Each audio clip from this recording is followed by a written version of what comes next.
Apa jadinya jika ibu mertua yang selalu mengeluh miskin, diam-diam menyimpan deposito miliaran rupiah? Itulah yang dialami Alia. 5 tahun direndahkan, 5 tahun difitnah, hingga Ratna membawa seorang wanita lain untuk merebut suaminya. Tapi Alia tidak mau jadi korban selamanya. Malam itu aku habiskan simpanannya. Sebelum mulai ceritanya, coba tuliskan asal daerah kalian dari mana saat menonton video ini. Dan jangan lupa untuk like dan subscribe, agar channel ini semakin berkembang dan membagikan kisah-kisah menarik lainnya. Sekarang mari kita mulai ceritanya.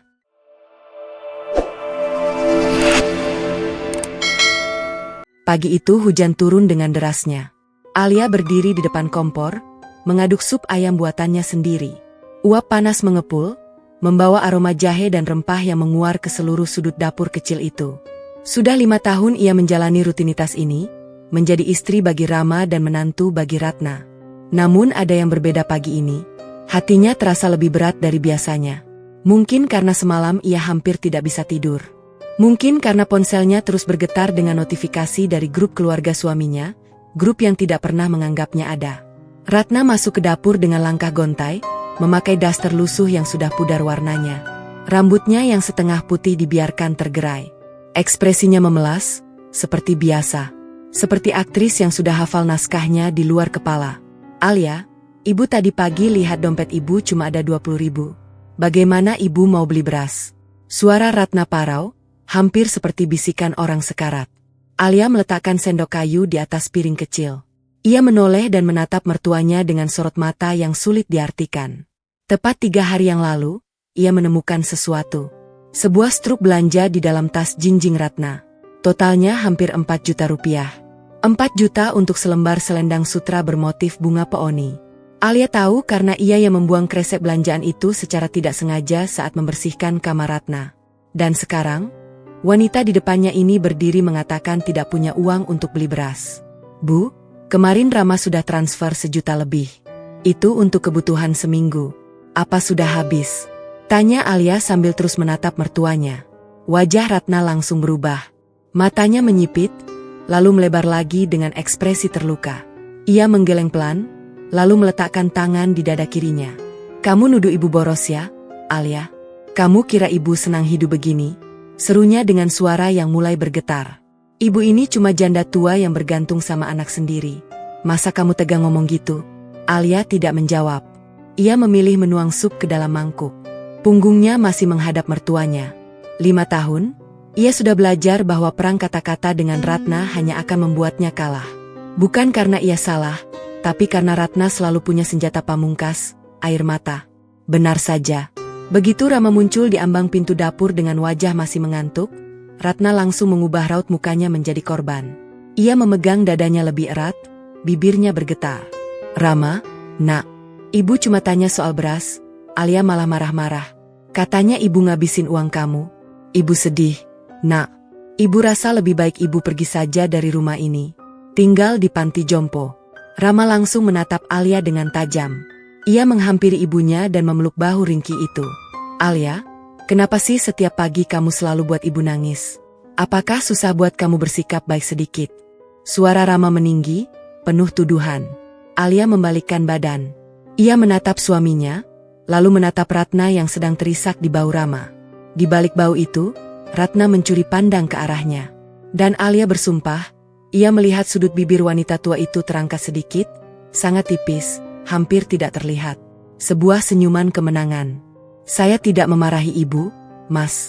Saya hanya bertanya, kata Alia sambil berusaha menenangkan suaranya sendiri. Bertanya atau menginterogasi? Potong Ratna cepat. Ia mendongak menatap anaknya. Ibu tahu ibu cuma beban di rumah ini. Ibu sudah tua, sakit-sakitan, tidak bisa kasih apa-apa buat kalian. Tapi bukan berarti ibu pantas dihina, nak. Rama mengusap punggung ibunya. Matanya masih menatap Alia dingin. Sudah, ibu. Jangan nangis. Nanti darah tinggi ibu kambuh. Alia, mulai sekarang kamu jangan urusin soal uang belanja ibu. Biar aku yang langsung ngasih. Kamu fokus sama kerjaan kamu aja. Kalimat itu seperti tamparan telak di pipi Alia. Selama ini ia yang mengelola keuangan rumah tangga. Ia yang menyisihkan sebagian besar gajinya untuk kebutuhan rumah, termasuk untuk Ratna.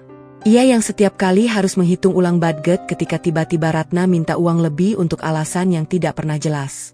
Dan sekarang, hanya dalam satu pagi, suaminya mencopot wewenang itu begitu saja. "Baik, Mas," jawab Alia pelan, hampir tanpa emosi. Ia berjalan melewati mereka berdua, membawa sup ayam yang sudah tidak lagi hangat. Di atas meja makan, ia duduk sendirian, menyendok supnya pelan-pelan. Dari kejauhan, ia masih bisa mendengar suara Ratna yang mulai bercerita tentang masa lalunya yang sulit, tentang bagaimana ia membesarkan Rama sendirian setelah suaminya meninggal. Narasi yang sama, yang sudah puluhan kali ia dengar, selalu hadir tepat saat Ratna ingin mengalihkan perhatian dari kebohongannya. Malam harinya, Alia duduk di depan meja rias, menyisir rambutnya yang baru selesai dicuci. Rama masuk ke kamar dan duduk di tepi tempat tidur. Wajahnya masih menyimpan sisa kekesalan. "Kenapa kamu selalu memojokkan ibu, Alia?" tanyanya tiba-tiba. Alia meletakkan sisirnya. Ia menatap pantulan wajah suaminya di cermin. "Aku tidak pernah memojokkan ibu, Mas. Justru aku selalu merasa ibu yang terus memojokkan aku. Dan kamu selalu percaya sama dia." Rama mendengus. "Ibu itu wanita sederhana, Alia. Lihat saja bajunya, rumah ini, apa yang dia punya. Dia bahkan tidak pernah minta perhiasan atau mobil mewah. Apa susahnya sih percaya kalau ibu itu tulus?" Alia menggigit bibirnya. Ia ingin sekali berteriak bahwa di balik pakaian lusuh itu ada selendang sutra seharga jutaan. Bahwa Ratna bukanlah wanita sederhana, ia aktris yang sangat berbakat. Namun ia tahu, tanpa bukti yang tidak bisa dibantah, ia hanya akan terlihat sebagai menantu jahat yang memfitnah ibu mertua. "Aku capek, Mas," bisiknya akhirnya. Rama tidak menjawab. Ia mengambil bantal dan pindah ke sofa kecil di sudut kamar. Malam itu, untuk pertama kalinya dalam pernikahan mereka, Rama memilih tidur terpisah. Pagi berikutnya, suasana masih tegang. Tapi yang membuat Alia benar-benar terkejut adalah pemandangan di ruang tamu ketika ia pulang lebih awal dari kantor. Ratna sedang duduk di sofa, tertawa renyah. Dan di sampingnya, duduk seorang wanita muda dengan rambut panjang bergelombang, mengenakan dress mahal dan sepatu berhak tinggi.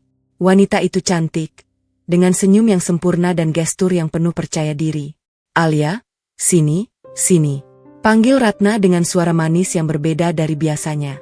"Ibu mau kenalin, ini Kiara, teman lama Rama waktu kuliah dulu." Kiara berdiri dan mengulurkan tangan. Tatapan matanya mengarah lurus ke Alia, seolah menilai dari ujung kepala sampai ujung kaki. "Halo, Kak Alia. Senang akhirnya bisa ketemu," kata Kiara dengan senyum yang tidak mencapai matanya. Alia menyambut uluran tangan itu, tapi instingnya langsung menyala. Ada sesuatu yang tidak beres. Ratna tidak pernah bersikap seramah ini kecuali ia sedang merencanakan sesuatu. "Kiara baru pulang dari luar negeri, Alia. Rumahnya lagi direnovasi, jadi ibu bilang dia bisa tinggal di sini dulu beberapa minggu. Kamu tidak keberatan kan?" Alia menatap mertuanya. Pertanyaan itu bukanlah pertanyaan. Itu keputusan yang sudah dibuat tanpa melibatkan dirinya. Di rumahnya sendiri, di pernikahannya sendiri. "Tentu, Bu. Silakan." Alia memaksakan senyum. Malamnya, saat Rama pulang, reaksinya mengejutkan Alia. Begitu melihat Kiara, wajahnya langsung berseri-seri. Mereka langsung terlibat obrolan nostalgia, membahas masa-masa kuliah, teman-teman lama, dan berbagai kenangan yang sama sekali tidak melibatkan Alia. Alia hanya duduk di pojok ruangan, menyeruput teh yang sudah dingin, mendengarkan suara tawa yang terasa menusuk. Dan ketika ia melirik Ratna, wanita tua itu tersenyum padanya. Kali ini senyumnya jelas. Senyum yang seolah berkata, "Lihatlah, aku bisa membawa siapa saja ke rumah ini. Dan kau tidak bisa berbuat apa-apa." Malam itu, Alia tidak bisa tidur. Ia berdiri di balkon kecil kamarnya, menatap langit malam. Ia memikirkan semuanya. Tentang struk belanja, tentang selendang sutra, tentang Ratna yang selalu mengeluh miskin, tentang Kiara yang tiba-tiba muncul. Semuanya terasa seperti kepingan puzzle yang belum lengkap. Namun Alia tidak tahu, bahwa malam itu, di kamar tamu, Kiara sedang menelepon seseorang dengan suara berbisik. "Besok kamu mulai deketin Rama lebih intens. Alia harus segera keluar dari rumah ini. Dan kamu akan jadi penggantinya." Panggilan itu berakhir. Kiara tersenyum dalam gelap. Udara pagi terasa lengket dan tidak bersahabat. Alia berdiri di dekat jendela kamarnya, menatap halaman depan rumah yang mulai basah oleh gerimis. Sudah 3 hari sejak Kiara tinggal di rumah ini, dan 3 hari itu terasa seperti 3 minggu yang penuh tekanan. Setiap sudut rumah seolah menjadi panggung bagi Ratna dan Kiara untuk mempertontonkan sesuatu yang tidak bisa dijelaskan Alia dengan kata-kata, tapi bisa ia rasakan di setiap tarikan napasnya. Sarapan pagi itu menjadi momen yang paling menyakitkan. Ratna memasak bubur ayam spesial, katanya untuk Kiara yang sedang kangen masakan rumahan setelah lama tinggal di luar negeri. Alia duduk di ujung meja, menyendok buburnya pelan-pelan, sementara di hadapannya, Kiara duduk tepat di samping Rama. "Masih ingat enggak, Ram? Waktu kuliah dulu kamu suka banget beliin aku bubur ayam dekat kampus." Suara Kiara terdengar renyah, matanya menatap Rama dengan tatapan yang penuh makna. Rama tertawa kecil. Ia mengangguk sambil mengaduk buburnya. "Iya, dulu tiap pagi aku rela ngantri setengah jam cuma buat beliin kamu sarapan," katanya sambil tersenyum nostalgia. Alia menghentikan sendoknya di udara. Ia menatap suaminya yang sedang tersenyum ke arah wanita lain. Wanita yang baru 3 hari tinggal di rumah mereka, namun sudah bisa membuat suaminya mengingat kenangan manis yang bahkan tidak pernah dibagikan padanya. Ratna yang duduk di seberang meja tersenyum lebar. Ia menatap Alia sekilas, lalu kembali ke Kiara. "Kalau ibu lihat, kalian ini memang serasi sejak dulu," Ratna berujar sambil menyendok buburnya sendiri. "Kiara ini cantik, pintar masak, lulusan luar negeri lagi. Sayangnya, dulu kenapa kalian gak jadian?" Suasana di meja makan langsung berubah. Alia menegakkan tubuhnya. Ia menatap Ratna dengan sorot mata yang sulit diartikan, namun Ratna sama sekali tidak menatapnya balik. Ia terus tersenyum pada Kiara dan Rama. "Ibu, jangan gitu." Alia bisa tersinggung. Rama melirik istrinya sekilas, lalu kembali menatap ibunya dengan nada yang terdengar lebih seperti peringatan kecil, bukan pembelaan. "Ah, Alia nggak mungkin tersinggung. Dia kan menantu yang pengertian." Ratna akhirnya menatap Alia. "Benar kan, Alia? Kamu nggak marah ibu cuma bercanda?" Alia meletakkan sendoknya. Ia tersenyum, senyum yang dibuat-buat namun cukup meyakinkan. "Tentu, Bu. Saya tidak marah." Ratna tersenyum lebih lebar. Ia menang. Lagi. Setelah sarapan, Alia bergegas ke dapur untuk mencuci piring. Dari balik pintu dapur, ia bisa mendengar suara tawa di ruang tamu. Ratna sengaja mengadakan sesi nostalgia, meminta Rama dan Kiara untuk menceritakan masa-masa kuliah mereka. Cerita tentang organisasi kampus, tentang perjalanan ke luar kota bersama teman-teman, tentang semua kenangan yang tidak pernah melibatkan Alia. Alia menggosok piring dengan gerakan yang lebih keras dari biasanya. Perasaannya campur aduk antara marah, sedih, dan muak. Ia ingin berteriak, ingin membanting piring-piring itu ke lantai, tapi ia tahu itu tidak akan mengubah apapun. Ratna hanya akan menggunakan kemarahannya sebagai senjata baru untuk menyerangnya. "Alia, cuci piringnya yang bersih ya. Kiara tamu kehormatan, jadi kamu harus hormat." Suara Ratna tiba-tiba terdengar di belakangnya. Alia menoleh. Ratna berdiri di ambang pintu dapur, membawa beberapa piring kotor yang sebelumnya ada di meja tamu. Ia meletakkan piring-piring itu di dekat bak cuci. Biasanya kan Mbak yang bantu bersihin rumah. Tapi karena sekarang ada Kiara, ibu suruh Mbak libur dulu. Jadi kamu yang gantikan ya. Ratna tersenyum, lalu berbalik pergi tanpa menunggu jawaban. Alia menatap piring-piring tambahan itu. Tangannya mengepal di bawah air sabun. Ia menarik napas panjang, lalu menghembuskannya perlahan. "Sabar, Alia, sabar." Ia berbisik pada dirinya sendiri. Sore harinya, Alia pulang lebih awal dari kantor. Ia sengaja mengambil cuti setengah hari karena merasa kepalanya akan pecah jika terus berada di bawah tekanan. Namun begitu ia membuka pintu rumah, pemandangan yang ia temukan justru membuat darahnya mendidih. Di ruang tamu, Kiara sedang duduk di sofa bersama Rama. Mereka berdua menonton album foto lama. Posisi mereka terlalu dekat. Lutut Kiara hampir menyentuh lutut Rama. Dan yang paling membuat Alia terkejut, Ratna tidak ada di sana. Hanya mereka berdua. "Alia, kamu pulang cepat." Suara Rama terdengar sedikit terkejut. Ia segera menutup album foto itu. "Iya, aku pusing." Alia berusaha tersenyum. Ia menatap Kiara yang sama sekali tidak terlihat canggung.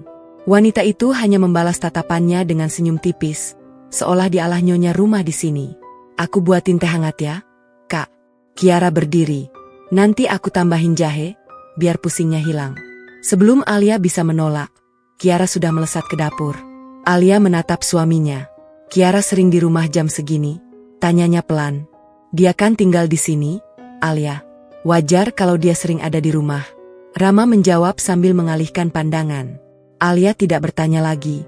Ia berjalan ke kamar, menutup pintu, dan duduk di tepi tempat tidur. Di atas nakas, ponselnya bergetar. Sebuah pesan dari nomor tidak dikenal. Isinya singkat. Jangan lengah. Dia tidak sendirian. Alia menatap pesan itu dengan alis berkerut. Siapa yang mengirim ini? Maksudnya apa? Malam harinya, ketika semua sudah tidur, Alia tidak bisa memejamkan mata. Ia keluar dari kamar dengan langkah hati-hati, berjalan menuju dapur untuk mengambil air minum. Namun langkahnya terhenti di depan pintu kamar tamu. Lampu di dalam masih menyala. Dan dari celah pintu, ia bisa mendengar suara Kiara yang sedang berbicara pelan, seperti sedang menelpon seseorang. Tante tenang aja, semua berjalan lancar. Rencana liburan ke puncak sudah disetujui Rama. Alia nggak mungkin menolak. Alia membeku di tempatnya. Ia mendekatkan telinganya ke pintu. Iya, Tante Ratna. Nanti di puncak, aku akan pastikan semuanya berjalan sesuai rencana. Alia harus minta cerai sebelum akhir bulan ini. Darah Alia berdesir kencang. Jantungnya berdetak tidak karuan. Ia menutup mulutnya sendiri, takut suara napasnya terdengar. Pelan-pelan ia melangkah mundur, kembali ke kamarnya. Di dalam kamar, ia bersandar di pintu dan menutup matanya. Jadi ini benar. Ratna dan Kiara sedang bersekongkol. Dan rencana mereka akan mencapai puncaknya di puncak. Alia membuka matanya. Ia menatap langit-langit kamar yang gelap. Kalau mereka pikir dia akan menjadi korban yang pasrah, mereka salah besar. Ia akan memberi pelajaran yang tidak akan pernah dilupakan oleh kedua wanita itu. Keesokan harinya, Alia memulai rencananya sendiri. Ia menelepon seseorang sebelum berangkat kerja. Halo, Bu Laksmi. Bisa kita ketemu siang ini? Ada yang mau saya bicarakan. Di ujung telepon, suara seorang wanita parubaya menjawab dengan tenang. Tentu, Alia. Saya sudah menduga kamu akan menghubungi saya. Alia tersenyum tipis. Ia tidak tahu siapa sebenarnya Bu Laksmi dan mengapa wanita itu begitu peduli dengan situasinya. Tapi instingnya berkata, Bu Laksmi adalah kunci untuk membalikkan keadaan. Sementara itu di rumah, Ratna dan Kiara sedang duduk di teras belakang. Mereka menyeruput teh sambil tersenyum penuh arti. Dia mulai curiga, Kiara, kata Ratna sambil menatap tanaman hias di depannya. Nggak apa-apa, Tante. Biarin aja dia curiga. Semakin dia curiga, semakin mudah dia bereaksi. Dan reaksinya itulah yang akan kita gunakan untuk menjatuhkannya. Ratna mengangguk. Ia menepuk tangan Kiara dengan lembut. Kamu memang cerdas, Nak. Pantas saja Tante pilih kamu untuk jadi istri Rama yang sesungguhnya. Kedua wanita itu tersenyum satu sama lain. Mereka tidak tahu bahwa badai yang akan datang tidak akan menghancurkan Alia, melainkan menghancurkan mereka sendiri. Badai itu baru saja dimulai, dan kali ini, Alia yang memegang kendali. Sore harinya, Rama pulang dengan membawa kabar. Alia, besok kita jadi berangkat ke puncak. Ibu sudah pesan villa. Sekalian refreshing, sudah lama kita nggak liburan. Alia menatap suaminya dengan tatapan datar. Baik, Mas. Aku ikut. Rama tersenyum puas. Ia tidak menyadari bahwa di balik senyum istrinya, tersimpan rencana yang jauh lebih besar dari yang bisa ia bayangkan. Malam itu, sebelum tidur, Alia membuka ponselnya dan membaca sekali lagi pesan dari Bu Laksmi yang baru saja masuk. Di puncak nanti, mereka akan menjebakmu. Hati-hati di dekat kolam renang dan kamar mandi. Dan ingat, apapun yang terjadi, rekam semuanya. Alia menghapus pesan itu. Ia menatap bayangan dirinya di cermin. Wanita di cermin itu menatapnya balik dengan mata yang penuh keyakinan. Tidak ada lagi keraguan di sana. Tidak ada lagi air mata. Besok, ia akan memasuki panggung sandiwara yang sudah disiapkan untuknya. Dan ia akan memastikan bahwa dialah yang menulis akhir ceritanya. Sendiri, dengan caranya sendiri. Dengan kemerdekaan yang selama ini dicoba direnggut oleh mereka. Mobil yang dikendarai Rama melaju pelan menyusuri jalanan berkelok menuju kawasan puncak. Kabut tipis mulai turun, menyelimuti pepohonan pinus yang berjajar di kanan kiri jalan. Udara dingin menusuk kulit, namun bukan itu yang membuat Alia menggigil. Sejak pagi tadi, ia terus memutar ulang kata-kata Bu Laksmi di kepalanya. Hati-hati di dekat kolam renang dan kamar mandi. Dan ingat, apapun yang terjadi, rekam semuanya. Di kursi belakang, Ratna dan Kiara duduk berdampingan. Mereka sesekali tertawa membicarakan sesuatu yang tidak didengar Alia. Rama sibuk menyetir, sesekali ikut menimpali obrolan dari belakang. Alia duduk di kursi penumpang depan, menatap jalanan, merasa seperti orang asing di dalam mobil suaminya sendiri. Villa yang mereka tuju ternyata cukup mewah. Bangunan 2 lantai dengan arsitektur kayu dan kaca, dikelilingi taman yang tertata rapi. Sebuah kolam renang kecil berkilauan diterpa cahaya matahari yang mulai naik. Alia turun dari mobil, menatap bangunan itu dengan waspada. Bagus kan, Alia? Ratna tiba-tiba sudah berdiri di sampingnya. Villa ini punya teman lama ibu. Dia baik banget mau minjemin gratis.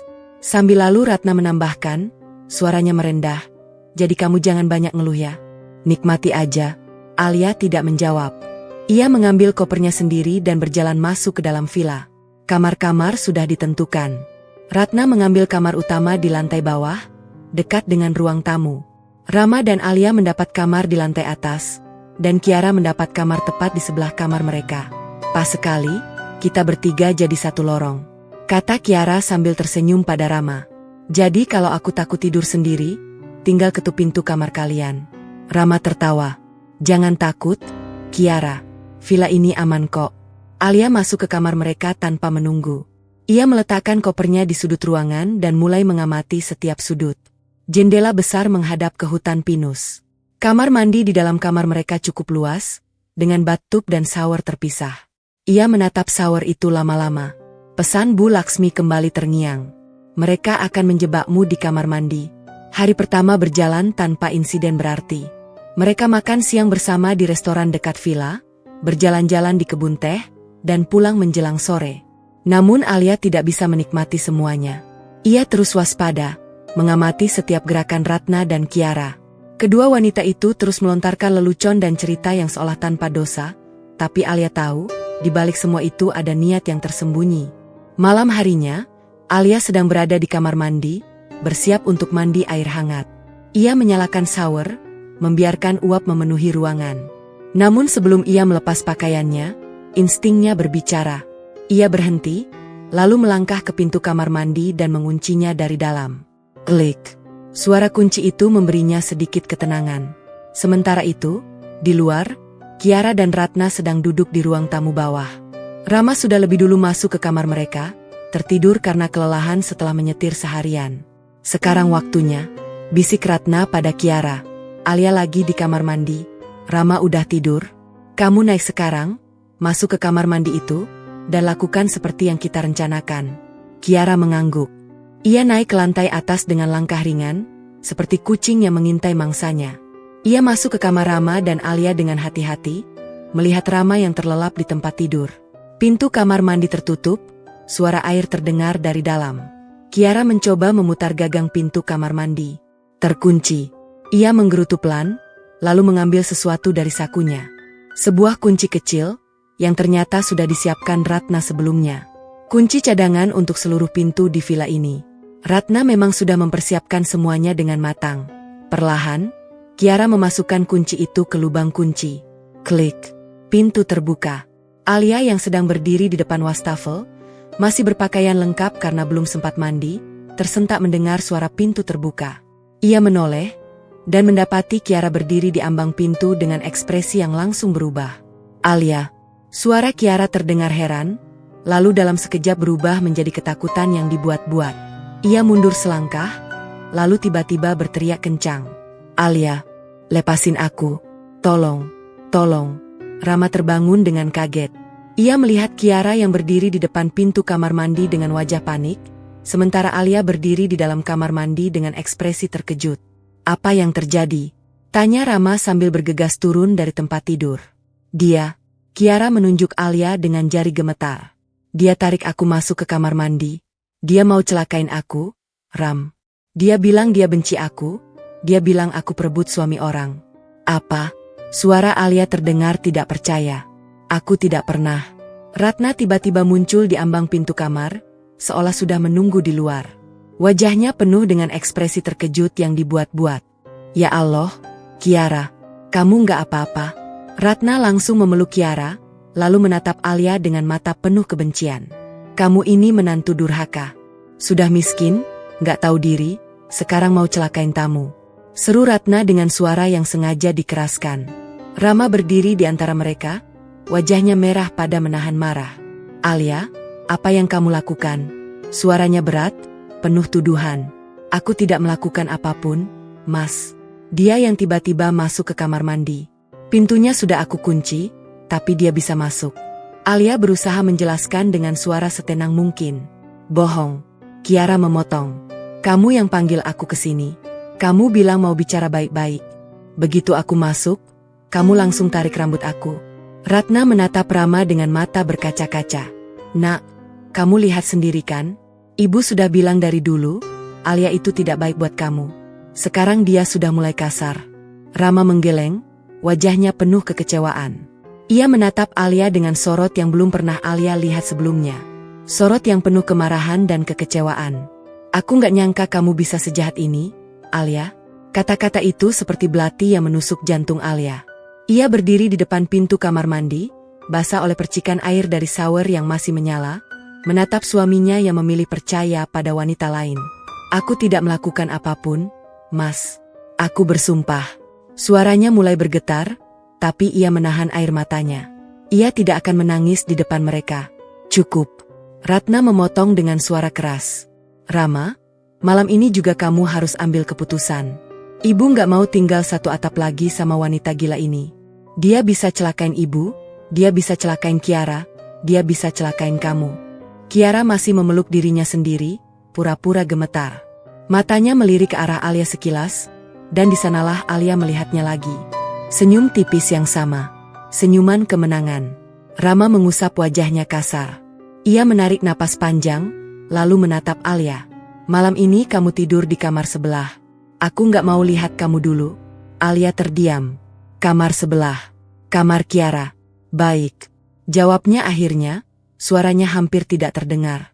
Ia mengambil ponselnya, beberapa pakaian, dan berjalan keluar dari kamar. Saat melewati Kiara, wanita itu berbisik sangat pelan, hanya untuk telinga Alia. Satu langkah lagi, Kak. Kamu akan segera keluar dari rumah ini. Alia tidak menoleh. Ia terus berjalan, masuk ke kamar yang sebelumnya ditempati Kiara, dan menutup pintunya. Di dalam, ia duduk di tepi tempat tidur, menatap dinding kosong. Air matanya akhirnya jatuh juga, tapi bukan karena sedih. Ini air mata kemarahan. Ia membuka ponselnya. Di galeri, ada sebuah file rekaman suara yang panjang. Ia menekan tombol putar, dan suara-suara dari dalam kamar mandi tadi mulai terdengar. Suara pintu dibuka paksa, suara Kiara yang tiba-tiba berteriak, dan suara Alia yang terkejut. Semuanya terekam jelas. Bu Laksmi benar. Ia harus merekam semuanya. Dan rekaman ini belum seberapa dibandingkan dengan apa yang akan ia lakukan selanjutnya. Ia akan mengikuti permainan mereka. Ia akan masuk ke dalam perangkap yang mereka buat. Tapi ketika waktunya tiba, ia akan muncul dari perangkap itu sebagai pemenang. Malam semakin larut. Kabut di luar semakin tebal. Alia masih duduk di tepi tempat tidur, menatap ponselnya. Ia membuka pesan dari Bu Laksmi yang masuk beberapa menit lalu. Sabar, Alia. Puncak adalah tempat mereka menanam jebakan, tapi juga tempat mereka akan menuai kehancuran. Besok, perhatikan kolam renang. Alia menghapus pesan itu. Ia merebahkan tubuhnya di tempat tidur, menatap langit-langit kamar yang asing. Besok adalah hari yang panjang, dan ia harus siap untuk apapun. Di kamar utama lantai bawah, Ratna dan Kiara kembali duduk berdua. Mereka berbicara dengan suara pelan, namun penuh dengan tawa kecil. Besok tahap terakhir, Kiara. Di kolam renang. Kamu tahu apa yang harus dilakukan? Kiara mengangguk. Ia menatap Ratna dengan mata yang dingin. Tante, setelah ini aku akan dapat yang dijanjikan kan? Setengah dari deposito itu. Ratna tersenyum. Tentu saja, Nak. Kamu akan dapat semuanya. Setelah Alia pergi, setelah kamu nikahi Rama, semuanya akan jadi milik kita berdua. Mereka tidak tahu bahwa di lantai atas, Alia masih terjaga. Dan ia mendengar setiap kata yang terucap melalui sebuah alat kecil yang tadi sore ia pasang di bawah meja ruang tamu. Alat perekam kecil pemberian Bu Laksmi. Alia tersenyum dalam gelap. Biarkan mereka berpikir mereka menang. Biarkan mereka menari di atas panggung yang mereka bangun sendiri. Karena panggung itu akan segera runtuh, dan mereka tidak akan punya tempat untuk bersembunyi. Matanya akhirnya terpejam, tapi tidurnya tidak tenang. Ia bermimpi tentang api, tentang panggung, tentang tepuk tangan yang berubah menjadi cemoohan. Dan di tengah mimpinya, ia berdiri di atas panggung itu, tersenyum, sambil menonton dua wanita yang telah menyakitinya jatuh ke dalam lubang yang mereka gali sendiri. Pagi belum tiba, tapi perang sudah dimulai. Pagi di puncak datang dengan kabut yang lebih tebal dari hari sebelumnya. Alia membuka matanya perlahan, menatap langit-langit kamar yang masih asing baginya. Tubuhnya terasa kaku, bukan karena kasur yang tidak nyaman, tapi karena semalaman ia hampir tidak tidur. Pikirannya terus bekerja, menyusun strategi, mengingat setiap detail yang bisa ia gunakan sebagai senjata. Ia bangkit dan berjalan ke jendela. Di luar, kabut menyelimuti kolam renang yang airnya tenang. Terlalu tenang. Alia tahu, hari ini akan ada sesuatu yang terjadi di kolam itu. Bu Laksmi sudah memperingatkannya. Dan ia sudah siap. Sarapan pagi berlangsung dalam keheningan yang canggung. Ratna duduk di ujung meja, sesekali melirik Alia dengan tatapan penuh kemenangan. Kiara duduk di samping Rama, menuangkan teh untuknya dengan gerakan yang terlalu lembut, terlalu perhatian. Rama sendiri tidak menatap Alia sama sekali. Sejak kejadian semalam, ia seperti memasang tembok tinggi antara dirinya dan istrinya. Alia, habis sarapan kamu bersihin dapur ya? Ratna berkata sambil menyendok buburnya. Kiara sama Rama bisa jalan-jalan dulu ke kebun teh. Ibu mau istirahat di villa. Rama mengangguk tanpa bertanya. Kiara tersenyum, menatap Alia sekilas dengan tatapan menang. Alia tidak membantah. Ia hanya mengangguk pelan dan melanjutkan sarapannya. Di dalam hatinya, ia menghitung waktu. Biarkan mereka pergi. Biarkan mereka merasa aman. Karena justru saat itulah ia akan bergerak. Setelah Rama dan Kiara pergi, dan Ratna masuk ke kamarnya untuk tidur siang, Alia mulai bergerak. Ia tidak pergi ke dapur. Ia justru melangkah ke kamar Ratna dengan hati-hati, memastikan tidak ada yang melihatnya. Ia sudah memperhatikan sejak kemarin bahwa Ratna selalu membawa sebuah tas kecil kemanapun ia pergi. Tas itu tidak pernah ditinggalkannya. Kecuali tadi pagi, saat Ratna meletakkannya di bawah meja ruang tamu sebelum sarapan. Alia menemukan tas itu masih di tempatnya. Ia membukanya dengan tangan gemetar, bukan karena takut, tapi karena antisipasi. Di dalamnya, ia menemukan dompet, beberapa lembar uang tunai, kunci-kunci kecil, dan sebuah amplop coklat yang sudah kusam di bagian sudutnya. Ia membuka amplop itu. Isinya membuat napasnya tercekat. Lembaran pertama adalah sertifikat deposito atas nama Ratna dengan nilai yang membuat matanya terbelalak. 5.300 juta rupiah. Bukan satu, tapi beberapa sertifikat dengan tanggal berbeda. Lembaran kedua adalah surat kepemilikan tanah di dua lokasi berbeda. Lembaran ketiga adalah hasil medical check-up lengkap dari sebuah rumah sakit besar di Jakarta. Tertulis di sana, dengan jelas, bahwa Ratna dalam kondisi sehat sempurna. Tidak ada penyakit jantung, tidak ada darah tinggi, tidak ada gangguan apapun. Alia menutup mulutnya dengan tangan. Matanya masih menatap hasil medical check-up itu. Selama ini, Ratna selalu mengeluh sakit jantung setiap kali Alia mencoba membela diri. Selama ini, Ratna selalu menggunakan penyakitnya sebagai tameng untuk memenangkan simpati Rama. Dan semua itu bohong. Semua itu sandiwara. Dengan tangan masih bergetar, Alia mengambil ponselnya dan memotret semua dokumen itu satu persatu. Sertifikat deposito, surat tanah, hasil medical check-up. Semuanya ia abadikan dengan jelas. Setelah selesai, ia memasukkan kembali dokumen-dokumen itu ke dalam amplop, mengembalikan amplop ke dalam tas, dan meletakkan tas persis seperti posisi semula. Ia berdiri, menarik napas panjang, lalu berjalan ke dapur. Tepat saat ia menyalakan keran air, Ratna muncul di ambang pintu dapur dengan wajah curiga. "Kamu ngapain aja dari tadi, Alia?" tanyanya dengan nada menginterogasi. Alia menoleh dengan wajah tenang. "Saya bersihin dapur, Bu. Seperti yang Ibu minta." Ratna menatapnya lama, mencoba mencari sesuatu di wajah menantunya. Namun Alia sudah belajar banyak dari mertuanya sendiri. Ia sudah belajar bagaimana memasang topeng. "Bagus." Ratna akhirnya berkata. "Nanti siang kamu siapin makan siang. Kiara sama Rama pasti lapar pas pulang." "Baik, Bu." Ratna berbalik pergi. Alia kembali menatap air yang mengalir dari keran. Ia tersenyum tipis. Senyum yang dingin.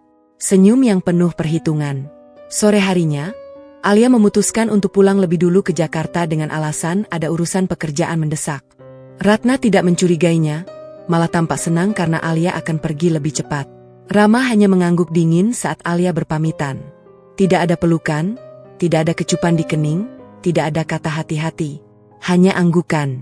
Alia naik ke dalam taksi yang sudah dipesannya. Begitu taksi melaju menjauhi villa, ia mengeluarkan ponselnya dan menelepon seseorang. Bu Laksmi, saya sudah dapat semuanya. Di ujung telepon, suara Bu Laksmi terdengar puas. Bagus. Sekarang waktunya kita siapkan panggungnya. Kamu masih ingat alamat yang saya kasih?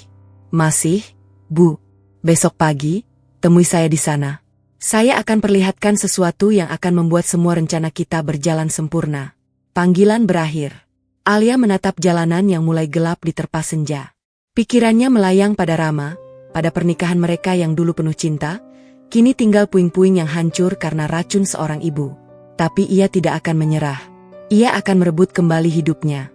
Bukan dengan kekerasan, bukan dengan teriakan, tapi dengan cara yang elegan. Keesokan harinya, Alia tiba di sebuah gedung tua di pusat kota Jakarta. Di lantai 3, ia menemukan pintu dengan plakat kecil bertuliskan Yayasan Laksmi. Ia mengetuk, dan seorang wanita parubaya dengan rambut putih terawat membukakan pintu. Wanita itu tersenyum hangat. Masuklah, Alia. Kita punya banyak hal untuk dibicarakan. Ruangan itu ternyata adalah kantor arsip sebuah yayasan amal yang cukup besar. Di dindingnya, tergantung foto-foto kegiatan sosial dan piagam penghargaan. Bu Laksmi mempersilakan Alia duduk di sofa, lalu menuangkan teh untuk mereka berdua. Saya sudah lama mengenal Ratna. Bu Laksmi memulai pembicaraan sambil duduk di kursi hadapannya. Dia dan mendiang suaminya adalah nasabah bank tempat saya dulu bekerja. Saya tahu persis asal-usul deposito itu. Alia menegakkan tubuhnya, mendengarkan dengan saksama. Deposito itu seharusnya dibagi 2. Setengah milik mendiang suami Ratna, yang seharusnya diwariskan ke Rama. Tapi Ratna, dengan berbagai cara, berhasil memindahkan semuanya ke atas namanya sendiri. Dia memanfaatkan kondisi Rama yang masih kecil saat itu, dan menguasai seluruh harta warisan tanpa sepengetahuan siapapun. Tapi kenapa dia pura-pura miskin? Kenapa tidak menikmati hartanya saja? Tanya Alia. Bu Laksmi tersenyum tipis. Karena dia tahu, jika Rama menyadari ada harta warisan, dia akan menuntut haknya. Ratna tidak mau itu terjadi. Jadi dia memilih untuk berpura-pura miskin, tinggal di rumah tua, memakai baju lusuh. Semua itu untuk menutupi hartanya. Dan ketika kamu mulai curiga, dia panik. Dia harus menyingkirkanmu sebelum kamu menemukan kebenarannya. Alia mengepalkan tangannya. Jadi semua ini karena saya hampir menemukan rahasianya. Tepat. Dan Kiara adalah alatnya. Ratna menjanjikan separuh dari deposito itu pada Kiara, asalkan dia berhasil merebut Rama darimu. Alia berdiri, berjalan ke jendela dan menatap jalanan di bawah. Kemarahannya bukan lagi api yang membara, tapi sudah menjadi bara yang tenang, yang siap membakar apapun yang disentuhnya. Saya tidak mau uang itu, Bu. Saya tidak butuh harta Ratna. Tapi saya ingin dia mengakui semua kebohongannya. Di depan semua orang. Di depan Rama. Bu Laksmi mengangguk. Itu sebabnya saya membantumu. Bukan karena saya benci Ratna, tapi karena saya percaya kebenaran harus menang. Dan saya tahu kamu bisa melakukannya dengan cara yang elegan, tanpa harus menjadi monster seperti dia. Mereka berdua lalu mendiskusikan rencana yang sudah mulai terbentuk di kepala Alia sejak malam-malam tanpa tidurnya di puncak. Sebuah acara penggalangan dana. Sebuah panggung besar. Semua kerabat, tetangga, dan kolega Rama akan hadir. Dan di sanalah, di depan semua orang, Alia akan membongkar semuanya. Tapi saya butuh satu hal lagi, kata Alia. Saya butuh bukti tentang kerja sama Ratna dan Kiara. Sesuatu yang tidak bisa mereka bantah. Bu Laksmi tersenyum dan membuka laci mejanya. Ia mengeluarkan sebuah flash disk kecil. Ini mungkin bisa membantu. Isinya rekaman percakapan Ratna dan Kiara yang direkam oleh seseorang yang juga muak dengan kelakuan mereka. Alia menerima flash disk itu dengan tangan bergetar. Siapa yang merekam ini? Seseorang yang pernah dikhianati Ratna dengan cara yang sama. Seseorang yang dulu juga hampir menjadi korban sandiwaranya. Alia tidak bertanya lebih lanjut. Ia menggenggam flash disk itu erat-erat, merasakan harapan yang mulai tumbuh lagi di dadanya. Hari itu, Alia kembali ke rumah dengan semangat baru. Ia masih harus menjalani beberapa hari yang sulit, masih harus menahan diri dari semua hinaan dan fitnah yang akan terus dilontarkan padanya. Tapi ia tahu, waktunya akan segera tiba. Malam harinya, ketika ia membuka pintu rumah, ia disambut oleh pemandangan yang membuat darahnya mendidih. Di ruang tamu, Kiara sedang duduk di sofa, bersandar pada bau Rama, sementara Ratna duduk di kursi sebelahnya dengan wajah sumringah. "Alia, kamu udah pulang." Suara Ratna terdengar manis, terlalu manis. "Sini, duduk. Kita lagi bahas sesuatu yang penting." Alia berjalan mendekat, meletakkan tasnya di atas meja. "Ada apa?" Ratna tersenyum lebar. Ia menatap Rama, lalu Kiara, lalu kembali ke Alia. "Ibu dan Rama sudah setuju. Kiara akan tinggal di sini secara permanen. Dia akan jadi bagian dari keluarga kita." Alia menatap suaminya. Rama menatapnya balik dengan mata yang kosong. "Dan satu lagi," Ratna melanjutkan, suaranya semakin pelan tapi penuh tekanan. "Rama akan segera mengurus surat perpisahan kalian. Ibu rasa, ini yang terbaik untuk semua." Ruangan itu tiba-tiba terasa sangat sunyi. Alia berdiri di sana, menatap 3 orang yang sudah merencanakan kehancurannya. Tapi tidak ada air mata yang jatuh. Tidak ada teriakan. Tidak ada amarah yang meledak. Ia hanya tersenyum. Senyum yang membuat Ratna tiba-tiba terdiam. "Tentu, Bu. Silakan. Kalau itu yang terbaik." Alia mengambil tasnya, berjalan ke kamar, dan menutup pintu pelan-pelan. Di balik pintu, ia mendengar suara Ratna yang mulai tertawa kecil, mengira ia telah menang. Alia mengeluarkan ponselnya, membuka galeri foto yang berisi semua bukti yang sudah ia kumpulkan. Sertifikat deposito, hasil medical check-up, surat tanah, dan sekarang, flash disk dari Bu Laksmi. Ia tersenyum lagi, kali ini lebih lebar. Mereka pikir ini adalah akhir. Padahal, ini baru permulaan. Panggung sudah hampir siap. Undangan sudah mulai disebar. Dan segera, seluruh dunia akan tahu siapa Ratna sebenarnya. Alia meletakkan ponselnya di atas nakas. Ia menatap bayangan dirinya di cermin. Wanita di cermin itu menatapnya balik dengan mata yang penuh keyakinan. Tidak ada lagi keraguan. Tidak ada lagi ketakutan. Hanya ada satu tekad. Kebenaran akan berbicara. Dan kebenaran akan membebaskannya. Pagi itu Alia terbangun dengan perasaan yang aneh. Bukan perasaan sedih. Bukan juga perasaan marah. Melainkan perasaan kosong yang dalam, seperti seseorang yang sudah kehabisan air mata dan hanya menyisakan ruang hampa di dada. Ia menatap langit-langit kamar yang sudah tidak terasa seperti rumah lagi. Dinding-dinding itu kini terasa asing, seolah ikut berpihak pada mereka yang ingin mengusirnya. Rama sudah tidak tidur di kamar yang sama sejak mereka pulang dari puncak.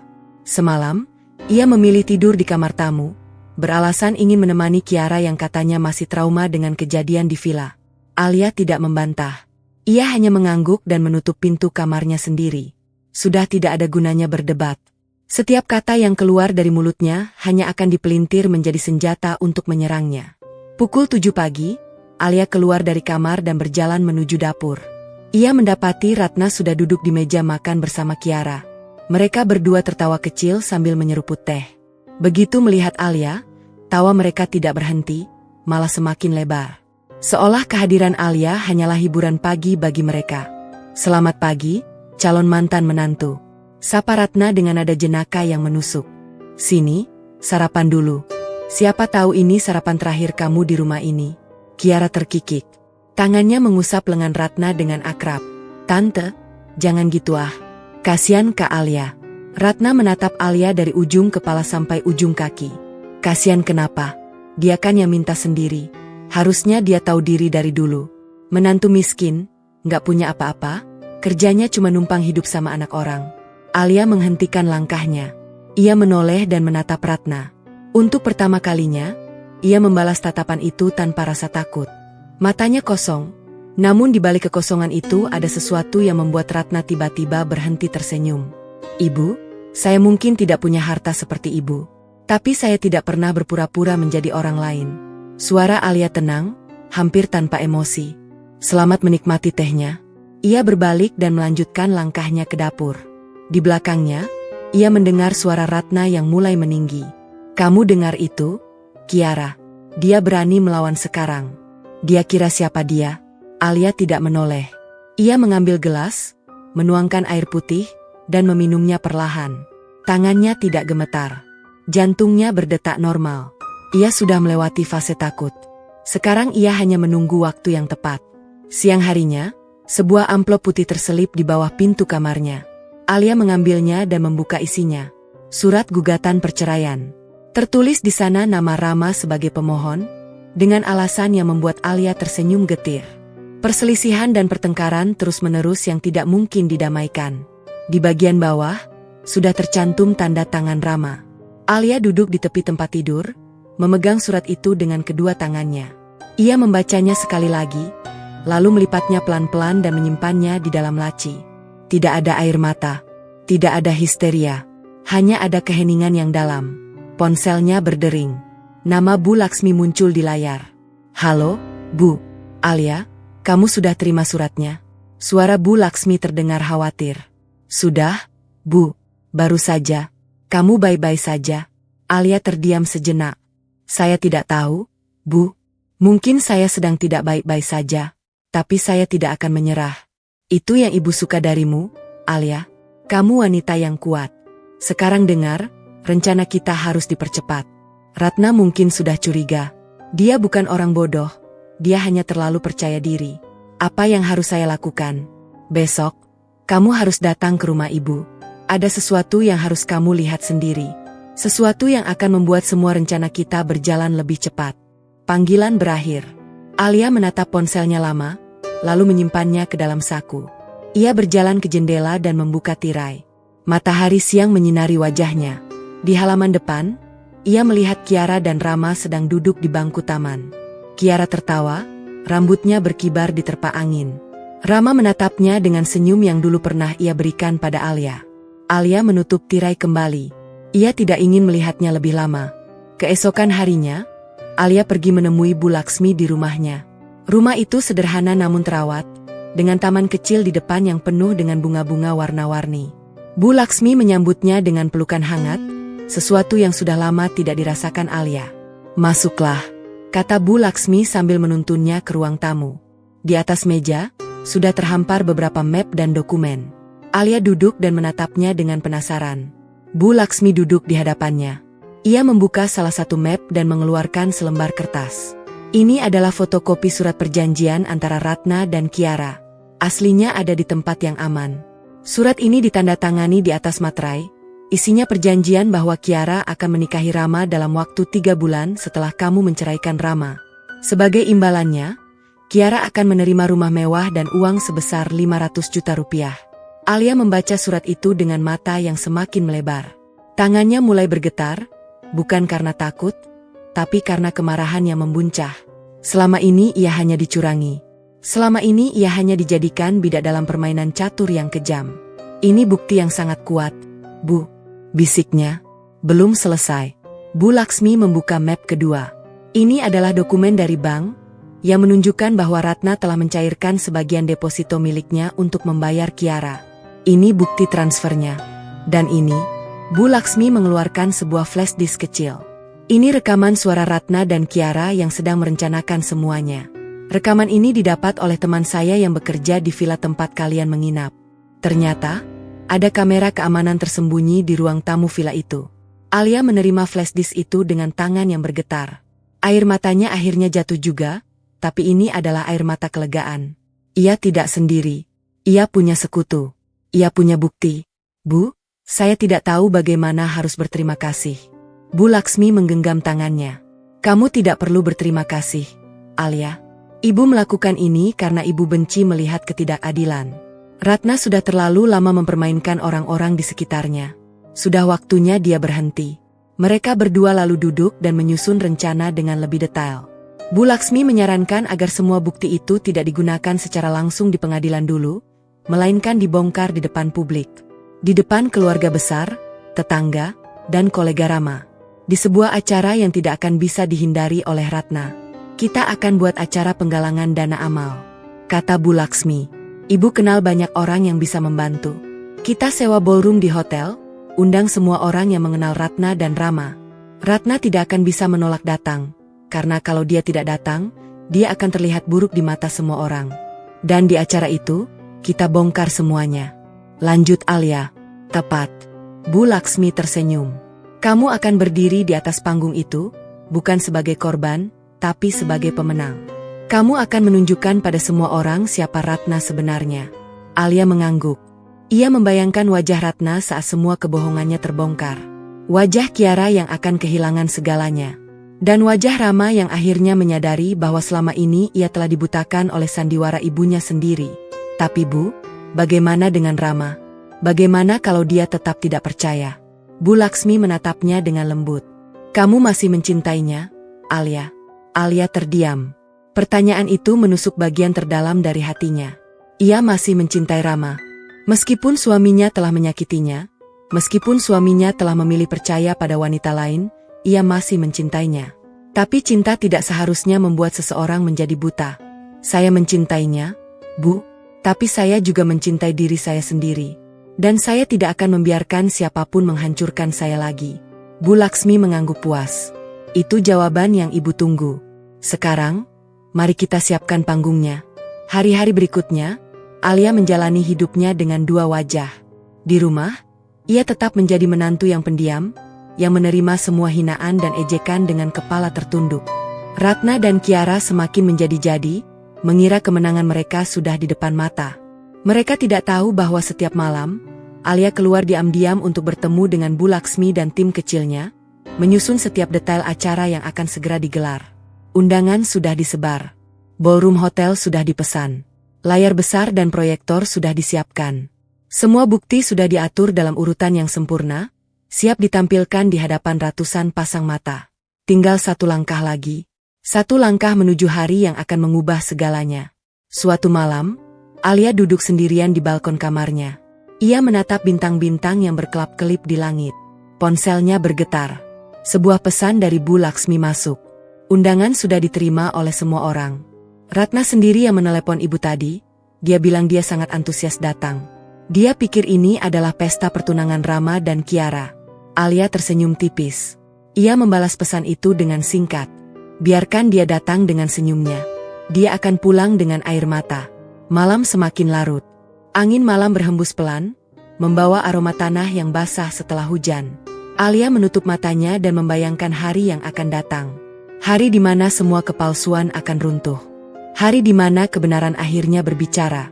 Ia membuka matanya dan menatap bintang paling terang di langit.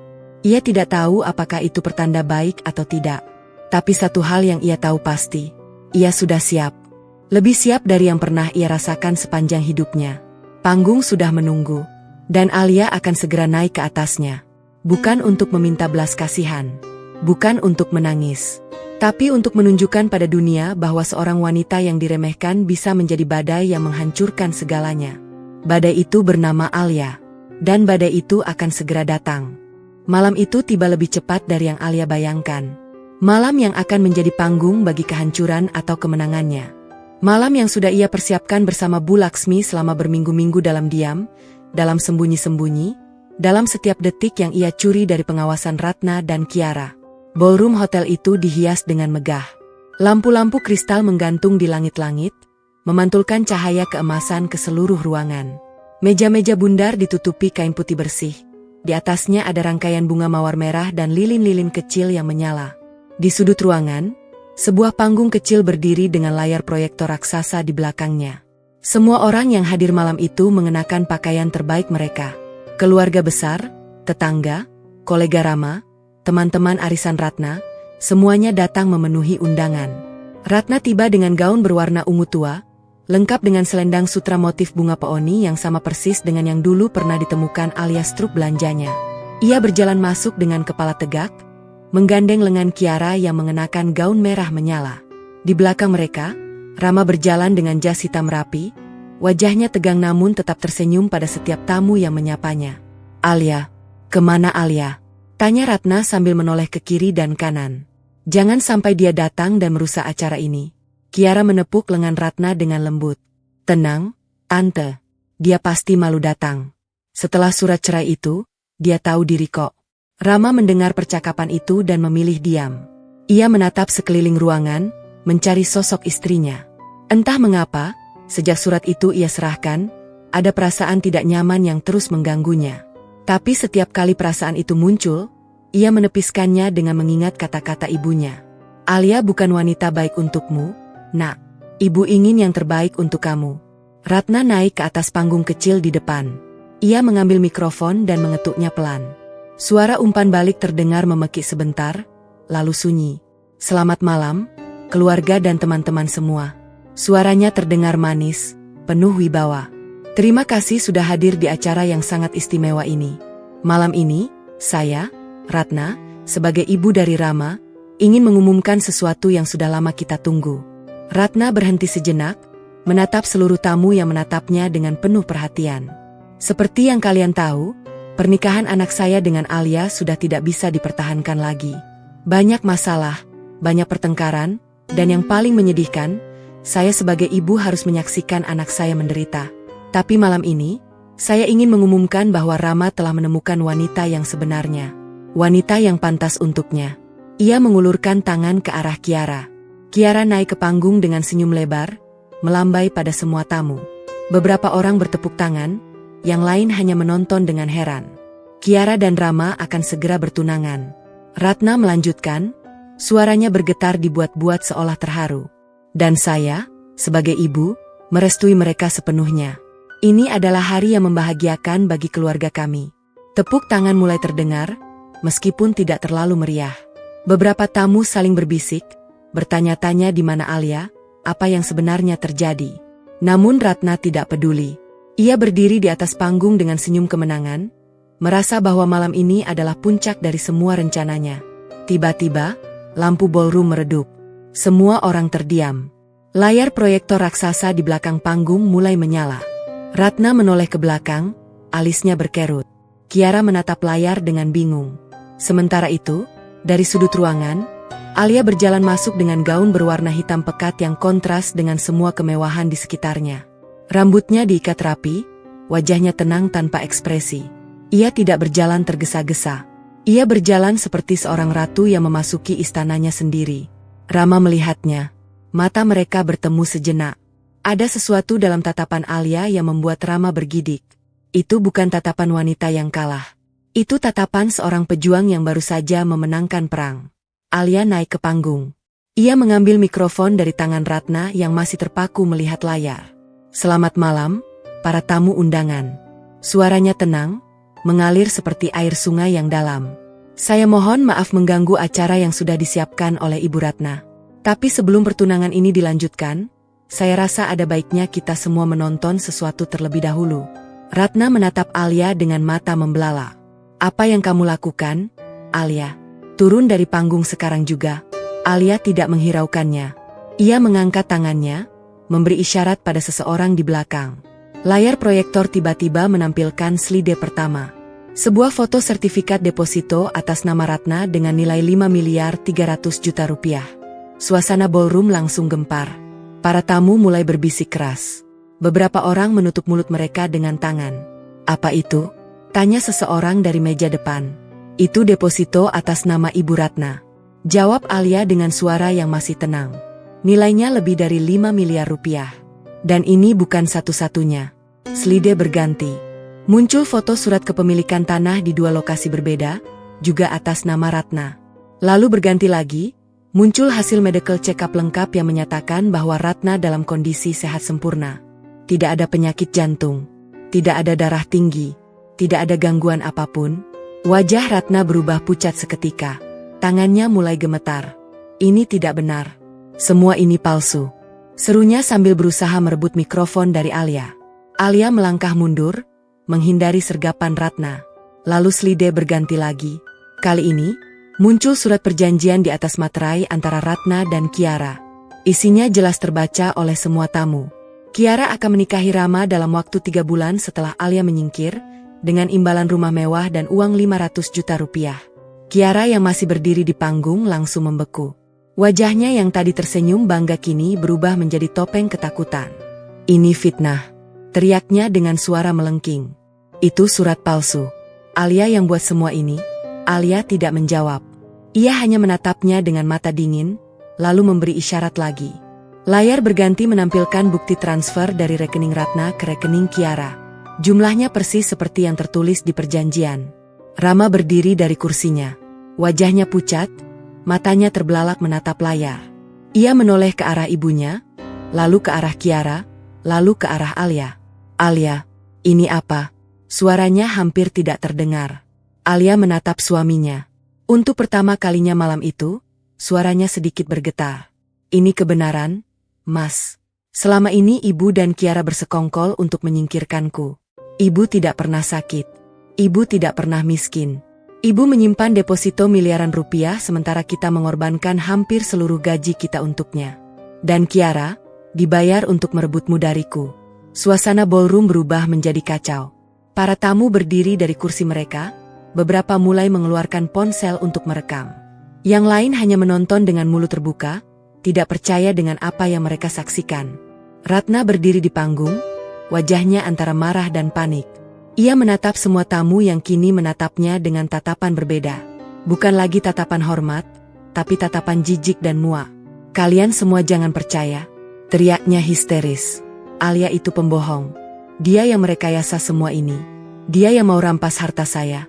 Tiba-tiba, suara lain terdengar dari pengeras suara. Bukan suara Alia, tapi suara rekaman. Tante tenang aja. Semua berjalan lancar. Rencana liburan ke puncak sudah disetujui Rama. Alia nggak mungkin menolak. Semua orang langsung diam. Suara itu adalah suara Kiara. Iya, Tante Ratna. Nanti di puncak, aku akan pastikan semuanya berjalan sesuai rencana. Alia harus minta cerai sebelum akhir bulan ini.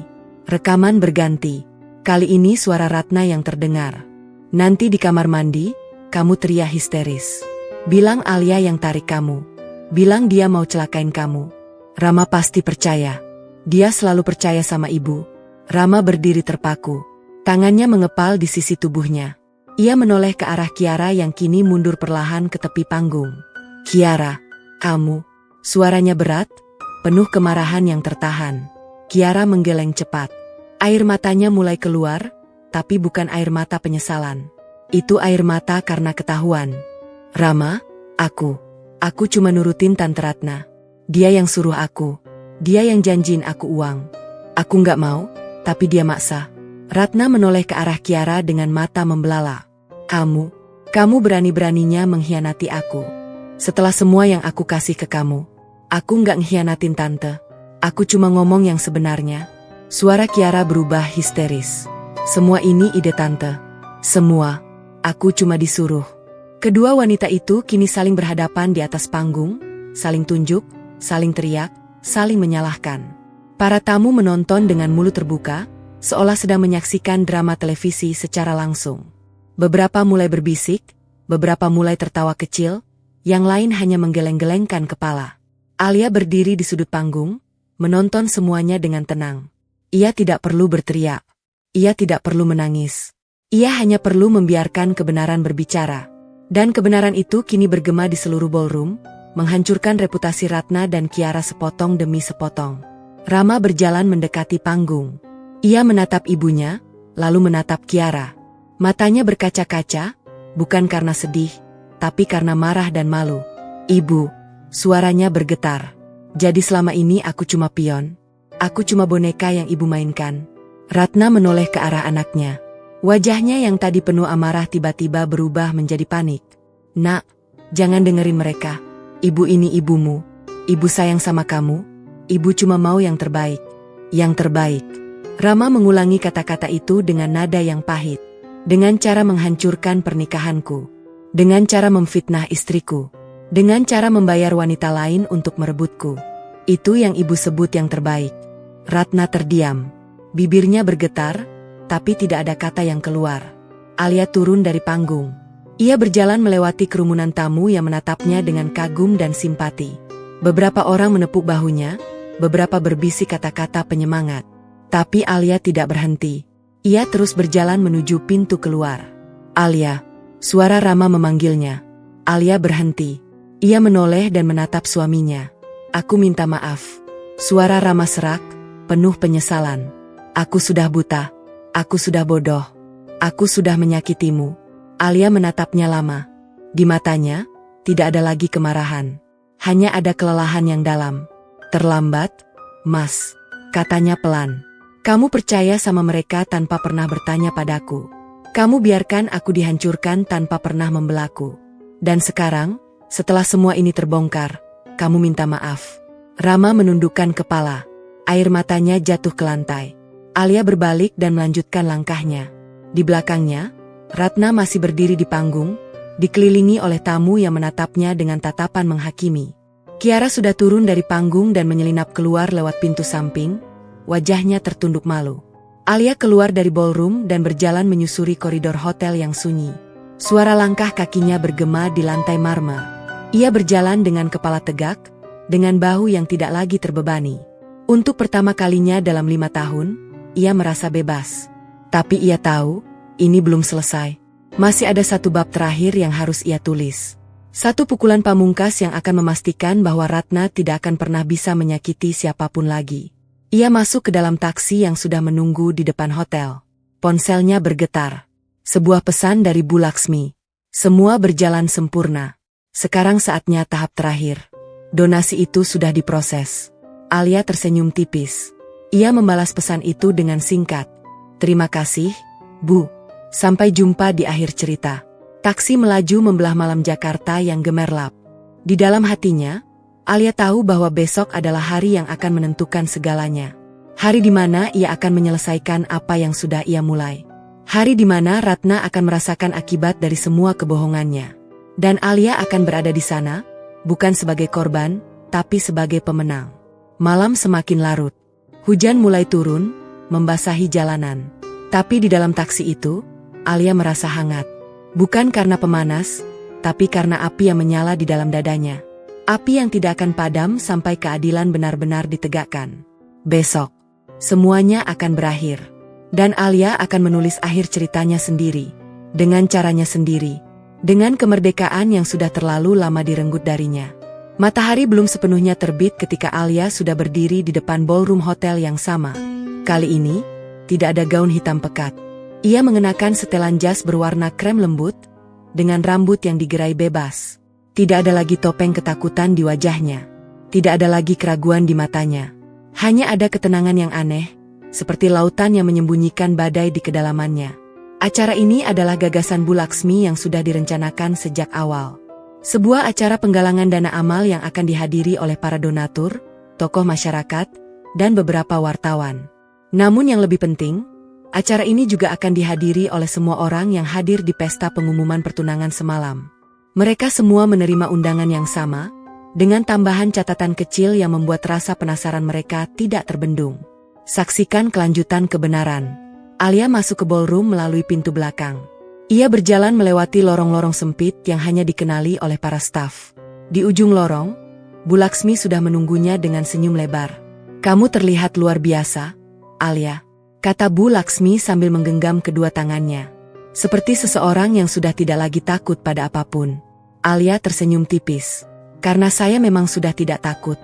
Bu, apa yang mau ditakutkan? Kebenaran sudah ada di tangan saya. Mereka berdua berjalan menuju ruang operator kecil di belakang panggung. Di sana, seorang teknisi muda sedang duduk di depan monitor, memeriksa semua koneksi kabel dan aliran data. Di layar monitor, terlihat tampilan proyektor yang masih kosong, siap menampilkan apapun yang akan diputar nanti. Semua sudah siap, kata teknisi itu. Tinggal menekan tombol ini, dan semua file akan tampil berurutan sesuai yang sudah diatur. Bu Laksmi mengangguk puas. Ia menoleh ke arah Alia. Kamu ingat urutannya?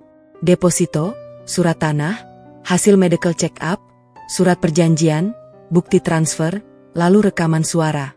Alia menyebutkan semuanya dengan lancar. Saya sudah menghafalnya di luar kepala. Bagus. Sekarang kita tunggu sampai semua tamu datang. 1 jam kemudian, ballroom mulai dipenuhi oleh para tamu. Mereka datang dengan ekspresi campur aduk, antara penasaran, tegang, dan tidak sabar. Banyak di antara mereka yang masih membicarakan kejadian semalam. Beberapa bahkan sudah mulai berspekulasi tentang apa yang akan terjadi hari ini. Ratna datang juga. Alia melihatnya dari celah tirai panggung. Wanita itu berjalan masuk dengan langkah yang berbeda dari biasanya. Tidak ada lagi keangkuhan. Tidak ada lagi senyum kemenangan. Wajahnya tegang, matanya waspada. Di sampingnya, Rama berjalan dengan wajah datar. Tidak ada Kiara. Wanita itu memilih menghilang setelah kejadian semalam, dan tidak ada yang tahu kemana dia pergi. Mereka duduk di meja paling depan, meja yang sama dengan tempat duduk mereka semalam. Tapi kali ini, suasana di sekitar mereka berbeda. Para tamu yang dulu menyanjung Ratna kini menatapnya dengan tatapan curiga. Beberapa bahkan secara sengaja memilih duduk di meja yang jauh darinya. Acara dimulai. Bu Laksmi naik ke panggung sebagai pembawa acara. Ia menyambut semua tamu dengan hangat, menjelaskan tujuan acara penggalangan dana ini, dan berterima kasih atas kehadiran semua orang. Suaranya tenang, profesional, sama sekali tidak menunjukkan bahwa di balik panggung, sebuah badai sedang menunggu untuk dilepaskan. Namun sebelum Bu Laksmi selesai dengan sambutannya, suara ribut-ribut terdengar dari pintu masuk. Semua orang menoleh. 3 orang pria berseragam satpam hotel masuk ke ballroom dengan langkah cepat. Mereka dipimpin oleh seorang manajer hotel yang wajahnya terlihat panik. "Mohon maaf, acara harus dihentikan." Suara manajer itu keras, mengalahkan suara Bu Laksmi. "Kami menerima laporan bahwa ada penyusup yang memasuki ruang operator. Kami harus melakukan pemeriksaan." Suasana langsung berubah gaduh. Para tamu mulai berbisik-bisik. Ratna yang duduk di meja depan tiba-tiba menegakkan tubuhnya. Matanya menyipit, lalu sebuah senyum kecil muncul di sudut bibirnya. Bu Laksmi menatap manajer hotel dengan alis berkerut. "Penyusup, apa maksud Anda? Acara ini legal, semua perizinan sudah lengkap." "Kami tidak membahas perizinan, Bu. Kami membahas keamanan. Ada seseorang yang tidak berwenang berada di ruang operator. Kami harus memeriksanya sekarang juga." Di balik panggung, Alia mendengar semuanya. Jantungnya berdetak kencang. Ia menoleh ke arah teknisi yang berdiri di sampingnya. "Siapa yang melapor?" tanyanya dengan suara berbisik.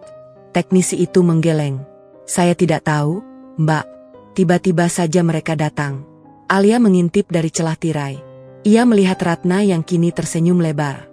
Senyum yang sama yang selalu ia lihat setiap kali Ratna berhasil memanipulasi keadaan. Dan tiba-tiba, Alia mengerti.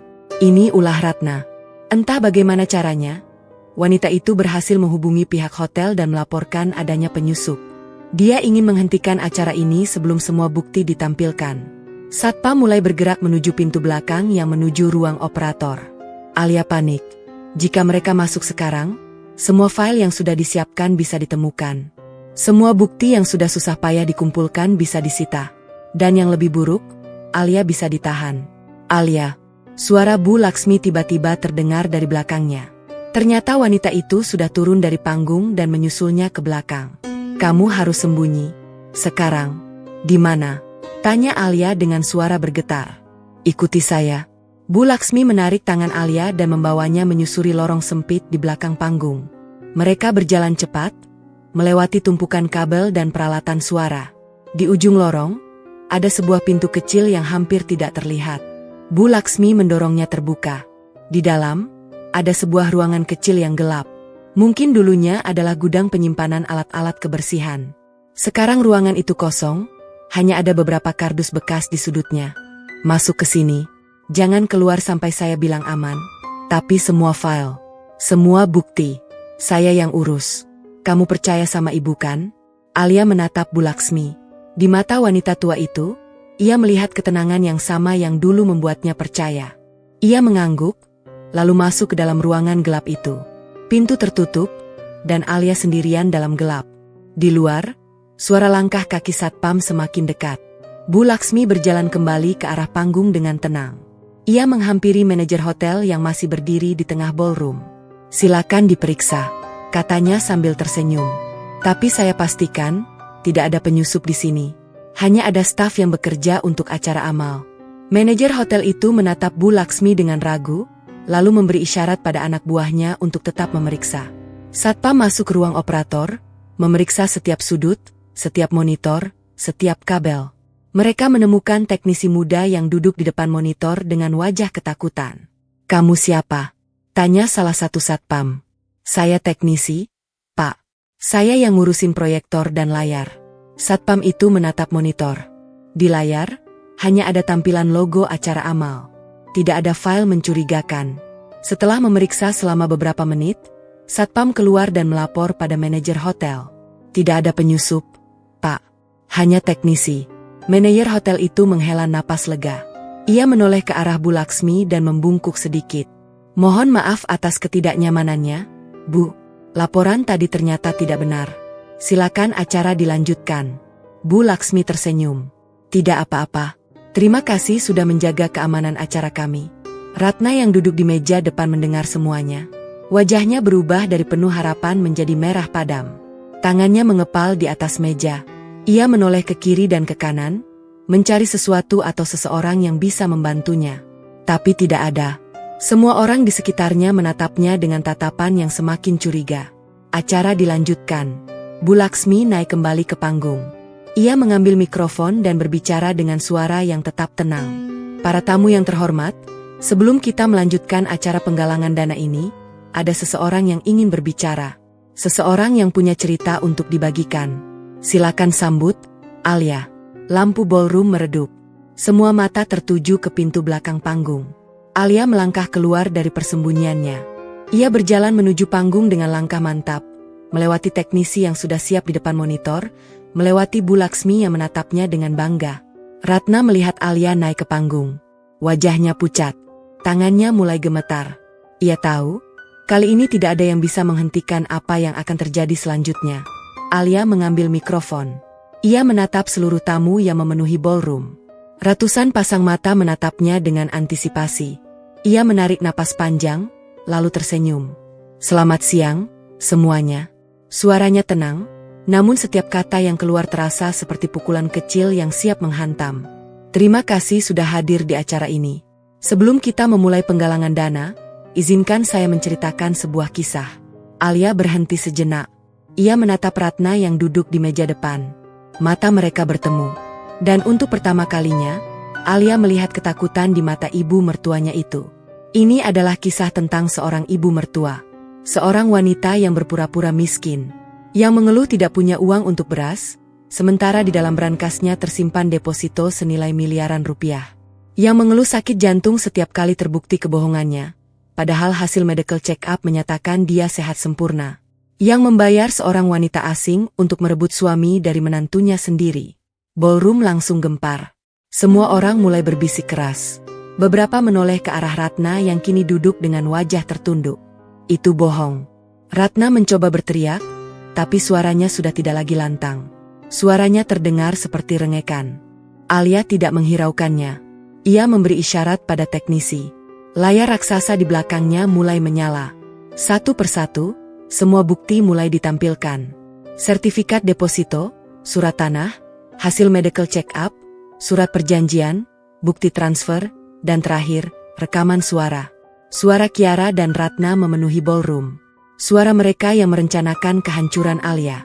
Suara mereka yang tertawa-tawa sambil menyusun strategi untuk menyingkirkan seorang istri yang tidak bersalah. Rama duduk di kursinya, wajahnya tertunduk. Bahunya bergetar. Air matanya jatuh satu persatu di atas meja. Ia tidak sanggup menatap siapapun. Tidak ibunya, tidak Alia, tidak para tamu yang kini menatapnya dengan campuran simpati dan kecaman. Alia melanjutkan pidatonya. Suaranya tetap tenang, namun kini ada sedikit getaran emosi yang tidak bisa ia sembunyikan. Hadirin sekalian, saya berdiri di sini bukan untuk meminta belas kasihan. Saya berdiri di sini untuk menyampaikan satu hal. Semua uang yang selama ini disembunyikan oleh Ibu Ratna, semua deposito yang nilainya lebih dari 5 miliar rupiah itu, sudah saya donasikan. Ratna mendongak dengan mata membelalak. Apa? Ya. Alia menatapnya dengan senyum yang penuh arti. Pagi ini, sebelum acara dimulai, saya sudah mentransfer seluruh dana itu ke 20 panti asuhan dan yayasan korban bencana. Atas nama Ibu Ratna. Ratna berdiri dari kursinya. Wajahnya antara marah, panik, dan tidak percaya. Kamu bohong. Itu uang saya. Kamu nggak berhak. Alia memberi isyarat lagi. Layar berganti menampilkan bukti transfer yang sudah diproses. Semua dana sudah berpindah. Tidak ada yang tersisa. Semua orang di sini adalah saksi. Bu, Alia berbicara dengan suara yang pelan tapi menusuk. Ibu tidak bisa menuntut, karena ini adalah donasi amal atas nama ibu sendiri. Dan saya rasa, setelah semua yang ibu lakukan, ini adalah balasan yang setimpal. Ratna berdiri terpaku. Mulutnya terbuka, tapi tidak ada suara yang keluar. Tubuhnya gemetar hebat. Ia menatap layar, menatap Alia, menatap semua tamu yang kini menatapnya dengan tatapan yang tidak akan pernah bisa ia lupakan seumur hidupnya. Tatapan kebencian, tatapan kemenangan, tatapan penghakiman. Alia turun dari panggung. Ia berjalan melewati kerumunan tamu yang mulai berdiri dan bertepuk tangan. Beberapa orang bersorak. Beberapa wanita menyeka air mata. Alia terus berjalan, melewati meja depan tempat Rama duduk. Rama mengangkat wajahnya. Mata mereka bertemu. Air mata mengalir di pipi suaminya. "Alia," bisiknya, "aku minta maaf. Aku benar-benar minta maaf." Alia berhenti sejenak. Ia menatap suaminya yang kini hancur lebur di hadapannya. Tidak ada lagi kemarahan di hatinya. Hanya ada kelelahan dan sedikit sisa cinta yang masih bertahan. "Aku dengar, Mas," katanya pelan. "Tapi maafmu tidak bisa mengembalikan semua yang sudah hancur." Ia melanjutkan langkahnya, meninggalkan ballroom yang masih gempar. Di belakangnya, Ratna masih berdiri terpaku di depan meja, dikelilingi oleh tamu yang mulai mendekatinya dengan pertanyaan-pertanyaan tajam. Alia keluar dari hotel dan berdiri di tangga depan. Matahari siang menyinari wajahnya. Angin berhembus pelan, membawa aroma kota yang selalu sibuk. Ia menarik napas panjang, merasakan udara segar mengisi paru-parunya. Ponselnya bergetar. Pesan dari Bu Laksmi. "Kamu sudah melakukan hal yang luar biasa, Alia. Ibu bangga padamu." Alia tersenyum. Ia menatap langit biru yang membentang di atasnya. Burung-burung terbang bebas di kejauhan. Dan untuk pertama kalinya dalam 5 tahun, Alia merasa benar-benar bebas. Tapi ia tahu, masih ada satu hal lagi yang harus ia selesaikan. Satu pembicaraan terakhir yang harus ia lakukan. Bukan dengan Ratna. Bukan dengan Kiara. Tapi dengan suaminya sendiri. Dengan Rama. Ia melangkah menuju taksi yang sudah menunggu. Memberi alamat pada sopir, lalu bersandar di jok belakang. Matanya menatap gedung-gedung yang berlalu di luar jendela. Malam nanti, ia akan kembali ke rumah itu. Untuk terakhir kalinya. Untuk menutup buku yang sudah 5 tahun ia tulis dengan air mata. Dan ia akan memastikan bahwa akhir ceritanya adalah akhir yang ia pilih sendiri. Bukan akhir yang dipilihkan oleh siapapun. Ballroom masih gempar ketika Alia meninggalkan hotel. Di dalam, Ratna masih berdiri terpaku di depan mejanya. Wajahnya yang dulu penuh wibawa kini berubah menjadi topeng kehancuran. Matanya kosong menatap layar proyektor yang sudah mati, seolah masih tidak percaya dengan apa yang baru saja terjadi. Para tamu di sekelilingnya berbisik-bisik, beberapa bahkan tidak lagi menyembunyikan tatapan jijik mereka. "Itu benar kan, Bu Ratna? Benar ibu punya deposito 5 miliar lebih?" Tanya seorang wanita parubaya yang dulu adalah teman arisan Ratna. Suaranya terdengar keras, menusuk, dan sama sekali tidak ramah. Ratna tidak menjawab. Bibirnya gemetar. "Berarti selama ini ibu pura-pura miskin ya? Tipu-tipu kita semua." Wanita itu melanjutkan, suaranya semakin meninggi. "Saya yang dulu kasih ibu beras karena kasihan, ternyata ibu punya uang lebih banyak dari saya. Malu saya." Yang lain mulai ikut bersuara. Seorang pria tua yang dulu sering membantu Ratna dengan alasan iba berdiri dan menggeleng-gelengkan kepala. "Saya sampai sering antar ibu ke dokter, karena pikir ibu sakit jantung. Ternyata semua bohong. Cuma akal-akalan biar dikasihani." Ratna menggeleng pelan. Air matanya mulai jatuh. Bukan air mata kesedihan, tapi air mata karena malu. Karena untuk pertama kalinya dalam hidupnya, ia berdiri di hadapan puluhan orang yang sudah mengenalnya bertahun-tahun, dan semuanya kini menatapnya seperti penjahat. Tiba-tiba, suara langkah kaki yang tergesa-gesa terdengar dari pintu samping ballroom. Semua orang menoleh. Kiara muncul dengan wajah panik. Gaunnya yang kemarin berwarna merah menyala kini sudah diganti dengan pakaian biasa yang kusut, seolah ia baru saja bangun dari tidur yang gelisah. Rambutnya acak-acakan, riasannya luntur. "Tante Ratna," serunya sambil berjalan cepat ke arah panggung. "Aku dengar semuanya. Aku dengar uangnya udah didonasikan. Itu nggak benar kan?" Ratna menoleh ke arah Kiara. Ada amarah yang menyala di matanya. Kamu yang bikin semua ini hancur." "Aku," Kiara terbelalak. "Aku nggak ngapa-ngapain, Tante. Aku cuma nurutin omongan Tante. Semua ide ini dari Tante. Kenapa aku yang disalahin?" Ratna melangkah mendekati Kiara dengan tangan mengepal. Semua tamu menonton dengan napas tertahan. Adegan di depan mereka berubah seperti pertunjukan drama yang tidak bisa mereka percayai. "Kamu yang ceroboh." Ratna mendesis dengan suara penuh kebencian. Kamu yang ninggalin jejak. Kamu yang bikin Alia bisa ngerekam semuanya. Kalau kamu hati-hati, semua ini nggak akan terjadi. Kiara mundur selangkah. Matanya liar menatap sekeliling, mencari dukungan. Tapi tidak ada yang membelanya. Semua orang hanya menonton dengan tatapan menghakimi. Aku cuma mau uangnya, Tante. Kiara akhirnya berteriak histeris. Aku nggak mau semua drama ini. Tante yang janjiin aku rumah mewah, uang 500 juta, hidup enak. Sekarang semuanya hancur. Aku nggak dapat apa-apa. Rama yang sejak tadi duduk diam di kursinya akhirnya berdiri. Suara langkahnya berat, membuat semua orang menoleh padanya. Wajahnya bengkak karena menangis, matanya merah. Ia berjalan ke arah ibunya dan Kiara yang masih berdiri saling berhadapan. Jadi itu alasannya, Kiara? Suara Rama serak, hampir tidak terdengar. Kamu deketin aku bukan karena kenangan masa lalu. Bukan karena persahabatan, tapi karena uang. Kiara menoleh ke arah Rama. Wajahnya panik. Rama, aku. Cukup. Potong Rama dengan suara yang tiba-tiba keras. Semua orang di ballroom tersentak. Cukup, Kiara. Aku sudah dengar semuanya. Rekaman itu jelas. Kamu dan ibu merencanakan semuanya. Kalian mempermainkan aku seperti boneka. Rama menoleh ke arah ibunya. Matanya berkaca-kaca lagi, tapi kali ini bukan karena sedih. Ini adalah kemarahan yang selama bertahun-tahun tertahan, yang akhirnya menemukan jalannya keluar. Dan ibu. Suaranya bergetar, tapi setiap kata yang keluar terasa seperti pisau yang menusuk. Ibu yang selama ini aku bela mati-matian. Ibu yang selalu aku percaya. Ternyata ibu yang paling licik dari semuanya. Ratna menatap anaknya dengan mata terbelalak. Nak, jangan ngomong gitu ke ibu. Ibu ini ibumu. Ibu yang ngelahirin kamu, yang ngebesarin kamu. Ratna memotong dengan suara yang mulai meninggi lagi. Tapi kali ini, tidak ada lagi yang terpengaruh dengan dramanya. Ratna mencoba mendekati Rama, namun anaknya mundur selangkah. Mundur dari pelukan yang dulu selalu ia cari. Mundur dari wanita yang dulu ia anggap sebagai satu-satunya kebenaran di dunia ini. Ibu sudah hancurin hidupku, bisik Rama dengan suara yang pecah. Ibu sudah hancurin pernikahanku. Ibu sudah hancurin kebahagiaanku. Dan untuk apa? Untuk uang. Untuk harta yang bahkan gak pernah ibu nikmati. Ratna berdiri terpaku.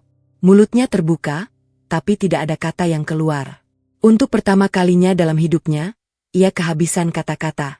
Kiara melihat celah di tengah kekacauan ini. Ia melangkah mundur perlahan, berniat menyelinap keluar dari ballroom.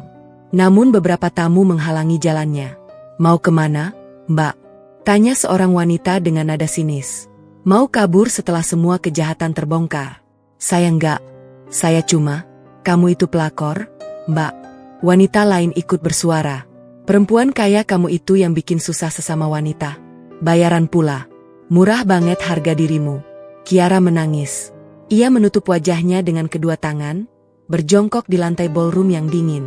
Isak tangisnya memenuhi ruangan, bercampur dengan bisik-bisik para tamu yang terus menghakiminya. Ratna masih berdiri di tempatnya. Ia menatap sekeliling. Semua orang yang dulu menghormatinya, yang dulu memujinya sebagai wanita salehah dan ibu teladan, kini menatapnya dengan tatapan yang tidak akan pernah bisa ia lupakan. Tatapan jijik, tatapan benci, tatapan kemenangan dari orang-orang yang dulu ia anggap rendah. Seorang wanita tua berjalan mendekatinya. Usianya mungkin sama dengan Ratna, tapi langkahnya tegap dan wajahnya penuh wibawa. Ia berhenti tepat di depan Ratna, menatapnya lurus-lurus. Saya sudah curiga sama kamu sejak lama, Arate. Wanita itu berbicara dengan suara pelan tapi tegas. Kamu selalu ngeluh miskin, tapi setiap arisan kamu selalu pakai perhiasan beda-beda. Kamu selalu bilang sakit, tapi setiap diajak jalan-jalan kamu selalu kuat. Sekarang semua orang tahu siapa kamu sebenarnya. Ratna tidak menjawab. Ia hanya menunduk, menatap lantai ballroom yang berkilau memantulkan cahaya lampu kristal. Di bawah kakinya yang gemetar, ia melihat bayangan dirinya sendiri. Bayangan seorang wanita tua yang sudah kehilangan segalanya. Bu Laksmi yang sejak tadi menonton dari sudut ruangan akhirnya berjalan ke tengah ballroom. Ia berdiri di depan semua tamu dan berbicara dengan suara yang tenang namun penuh wibawa. Para tamu sekalian, acara penggalangan dana ini tetap akan dilanjutkan. Semua donasi yang sudah terkumpul akan disalurkan ke panti asuhan dan korban bencana, bersama dengan dana yang sudah ditransfer oleh Alia pagi tadi. Dan sebagai penutup, saya ingin menyampaikan satu hal. Bu Laksmi berhenti sejenak, menatap satu persatu tamu yang hadir. Kebenaran mungkin bisa ditutupi untuk sementara waktu, tapi cepat atau lambat, ia akan menemukan jalannya sendiri. Seperti air yang terus mencari celah, kebenaran akan selalu muncul ke permukaan. Dan hari ini, kita semua sudah menyaksikannya. Tepuk tangan bergemuruh di seluruh ballroom. Bukan untuk Ratna, bukan untuk Kiara, tapi untuk Alia. Untuk keberaniannya, untuk kesabarannya, untuk caranya yang elegan dalam membongkar semua kebusukan, tanpa harus menjadi monster seperti mereka yang menyakitinya. Ratna akhirnya ambruk. Bukan karena pingsan, tapi karena lututnya sudah tidak kuat lagi menopang tubuhnya. Ia duduk di lantai ballroom, di depan semua tamu, dengan gaun ungu dan selendang sutra yang dulu dibelinya dengan uang hasil kebohongan. Air matanya mengalir deras, tapi tidak ada yang mendekatinya. Tidak ada yang menolongnya. Bahkan Rama, anaknya sendiri, hanya berdiri beberapa langkah darinya, menatap dengan mata kosong. Kiara masih berjongkok di sudut, menangis terseduh-seduh. Beberapa petugas keamanan hotel akhirnya datang dan membantunya berdiri. Ia dibawa keluar dari ballroom dengan langkah gontai, melewati lautan tamu yang menatapnya seperti sampah masyarakat. Sementara itu, di luar hotel, Alia berdiri di tepi jalan, menunggu taksi yang dipesannya. Ponselnya berdering. Nama Bu Laksmi muncul di layar. Halo, Bu. Alia, semuanya sudah selesai. Ratna hancur. Kiara juga. Kamu menang. Alia terdiam sejenak. Ia menatap langit yang mulai berubah warna menjadi oranye keemasan. Saya tidak merasa menang, Bu. Saya hanya merasa lega. Itu lebih dari cukup.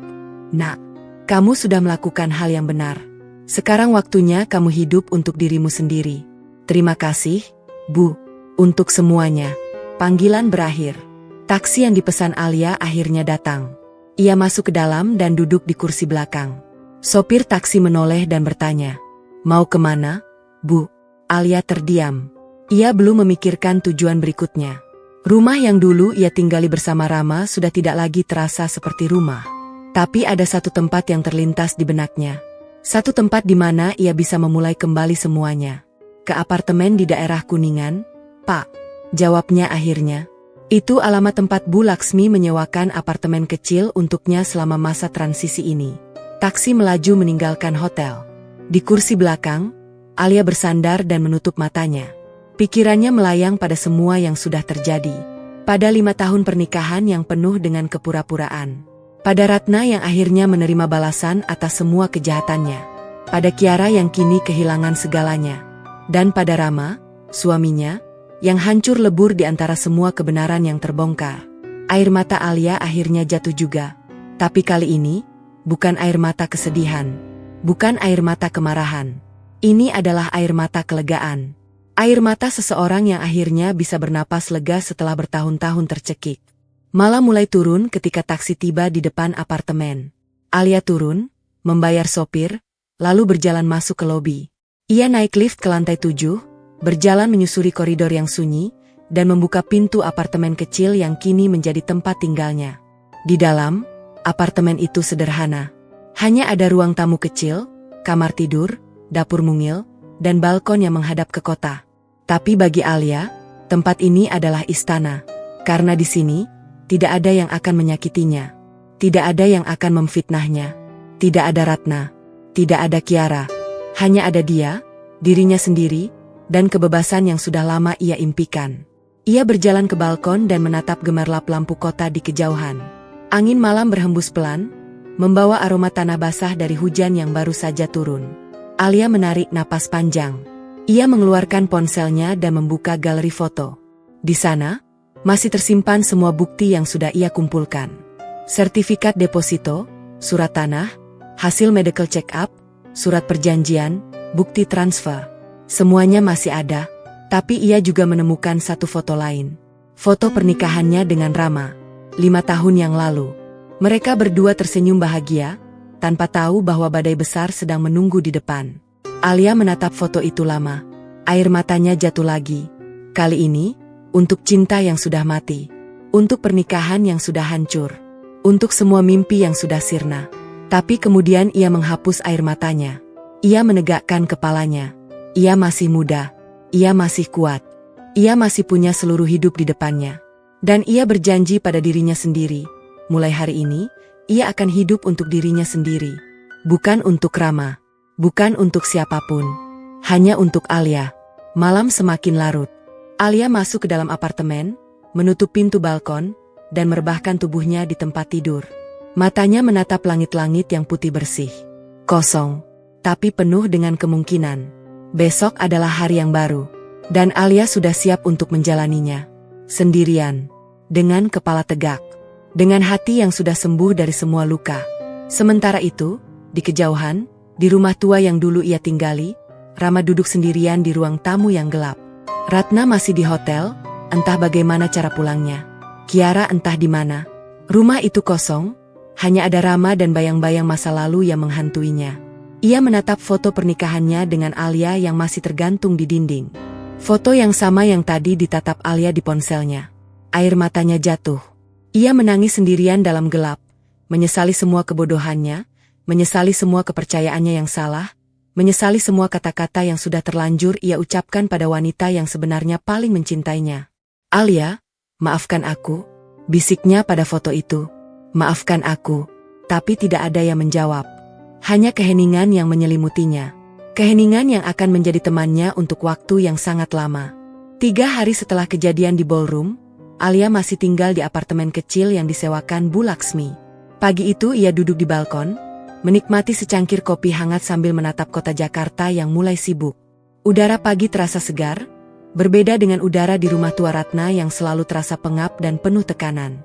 Ia sudah mengajukan cuti panjang dari kantornya. Atasannya mengerti. Kabar tentang apa yang terjadi padanya sudah menyebar dengan cepat, dan banyak koleganya yang memberikan dukungan moral. Beberapa bahkan mengirimkan bunga dan kartu ucapan semangat ke apartemennya.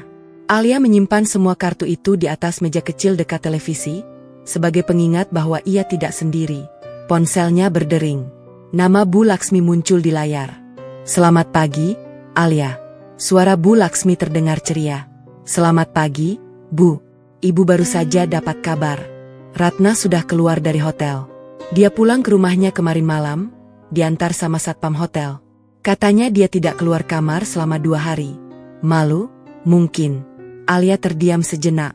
Entah mengapa, mendengar kabar itu tidak membuatnya senang. Hanya ada perasaan kosong. "Dan Kiara," lanjut Bu Laksmi. "Dia sudah pergi dari Jakarta. Kata orang-orang, dia pulang ke kampung halamannya di Jawa Tengah.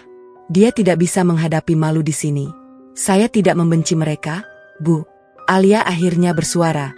"Saya hanya ingin mereka berhenti menyakiti saya. Sekarang mereka sudah berhenti, dan itu cukup. Kamu wanita yang luar biasa, Alia. Banyak orang di posisimu mungkin akan membalas dengan lebih kejam. Tapi kamu memilih cara yang elegan. Saya hanya tidak ingin menjadi seperti mereka, Bu." Bu Laksmi terdiam sejenak, lalu melanjutkan dengan suara yang lebih lembut. "Ada satu hal lagi yang ingin ibu sampaikan. Rama sudah menghubungi ibu. Dia minta alamat apartemenmu." Alia menegakkan tubuhnya. Jantungnya berdetak lebih cepat. "Apa yang ibu katakan padanya?" "Ibu belum kasih. Ibu bilang, ibu harus tanya kamu dulu. Ini keputusanmu, Alia. Apakah kamu masih ingin bertemu dengannya atau tidak?" Alia menatap langit yang membiru. Pertanyaan itu menggantung di udara, menuntut jawaban yang tidak mudah. 3 hari ia mencoba melupakan Rama. 3 hari ia mencoba meyakinkan dirinya bahwa pernikahannya sudah berakhir, bahwa ia harus melanjutkan hidup sendiri. Tapi setiap malam, wajah suaminya selalu muncul dalam mimpinya. Wajah yang sama yang dulu menatapnya dengan cinta, sebelum semua kebohongan Ratna meracuni segalanya. "Berikan alamatnya, Bu," jawab Alia akhirnya. "Saya akan bertemu dengannya." "Kamu yakin?" "Saya yakin. Saya tidak bisa menghindar selamanya. Lagi pula, ada hal-hal yang harus diselesaikan antara kami berdua." "Baiklah. Ibu akan kirimkan alamatnya padanya.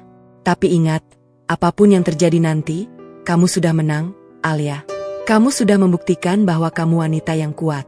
Jangan biarkan siapapun meruntuhkanmu lagi." "Terima kasih, Bu. Untuk semuanya." Panggilan berakhir. Alia meletakkan ponselnya di atas meja dan kembali menatap langit. Hatinya berdebar tidak karuan. Ia tidak tahu apa yang akan terjadi nanti.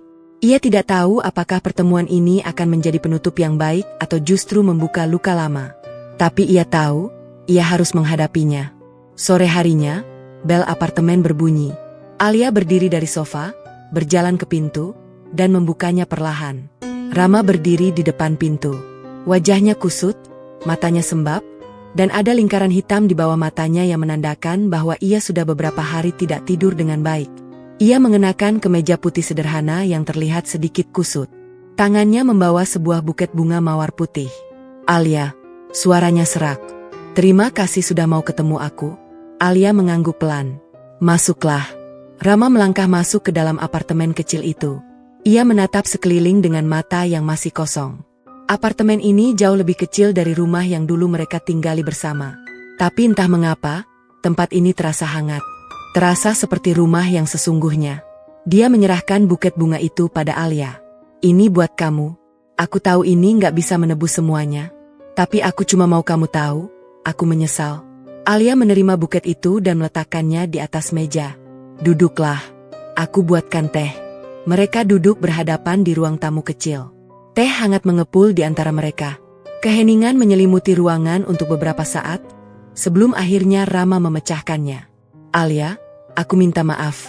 Suaranya bergetar, tapi ia berusaha menatap mata istrinya.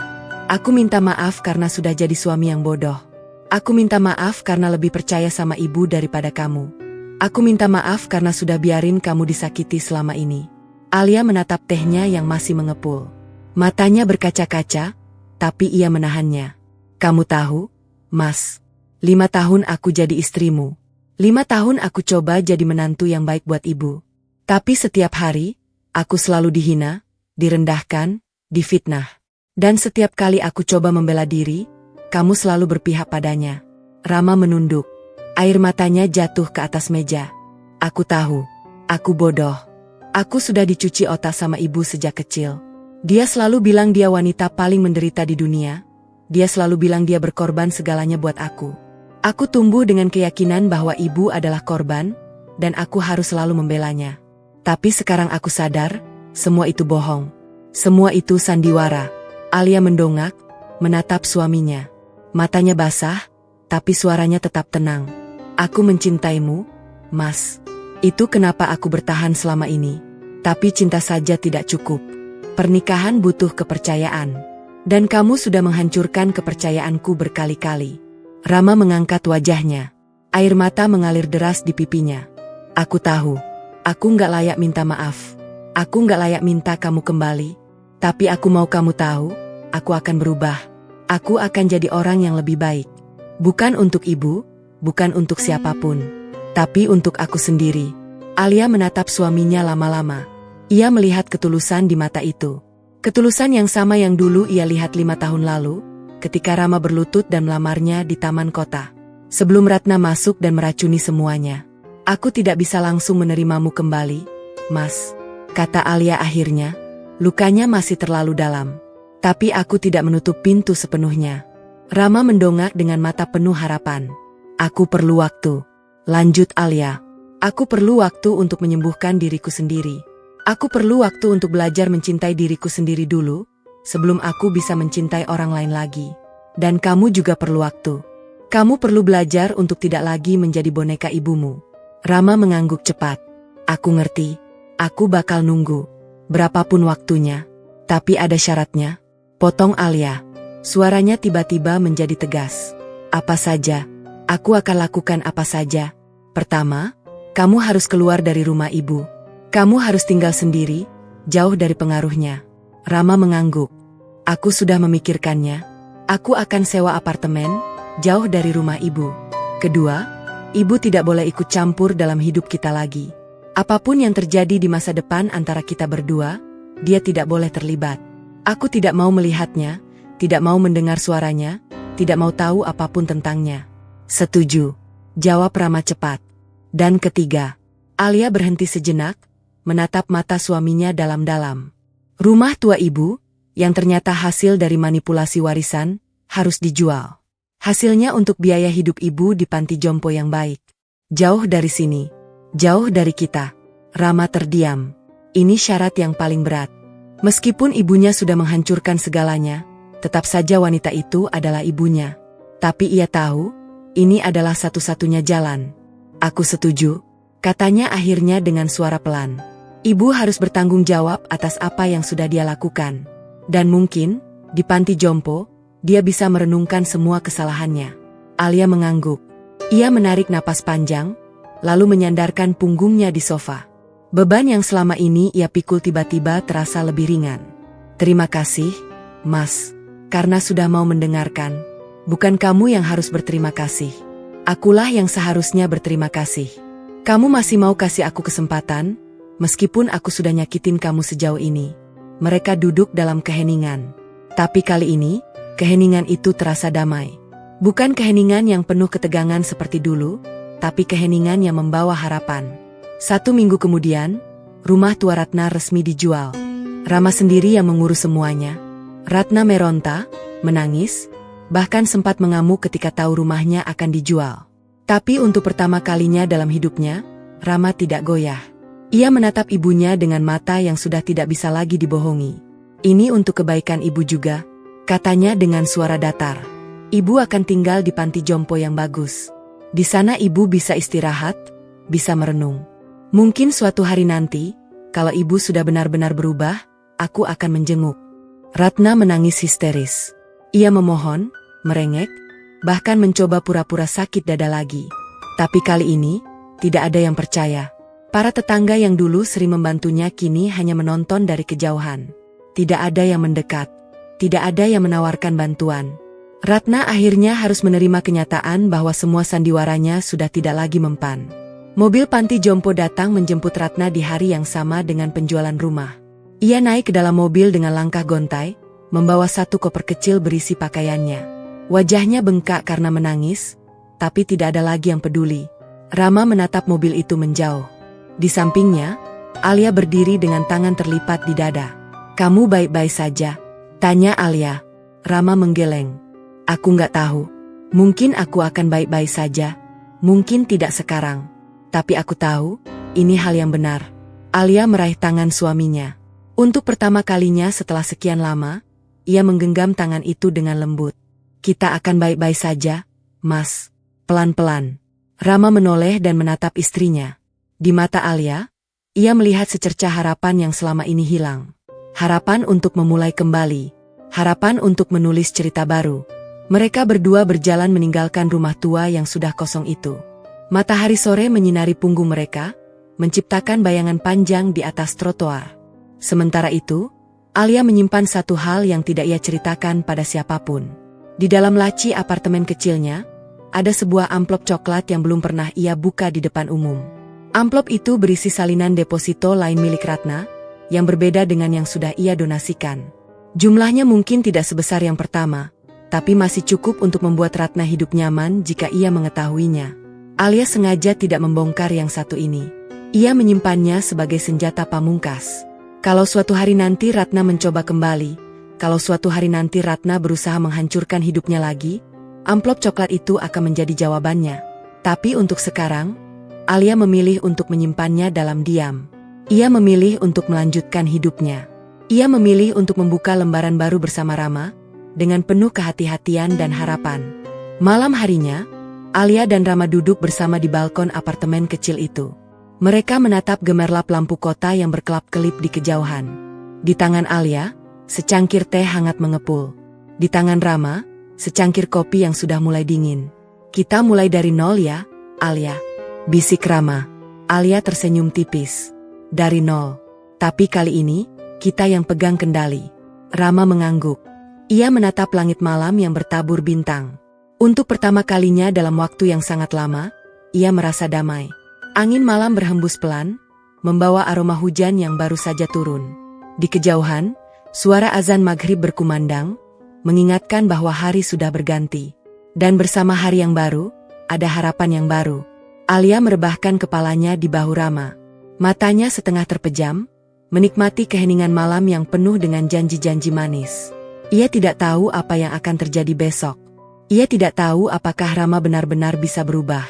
Ia tidak tahu apakah Ratna akan mencoba kembali suatu hari nanti. Tapi ia tidak lagi takut.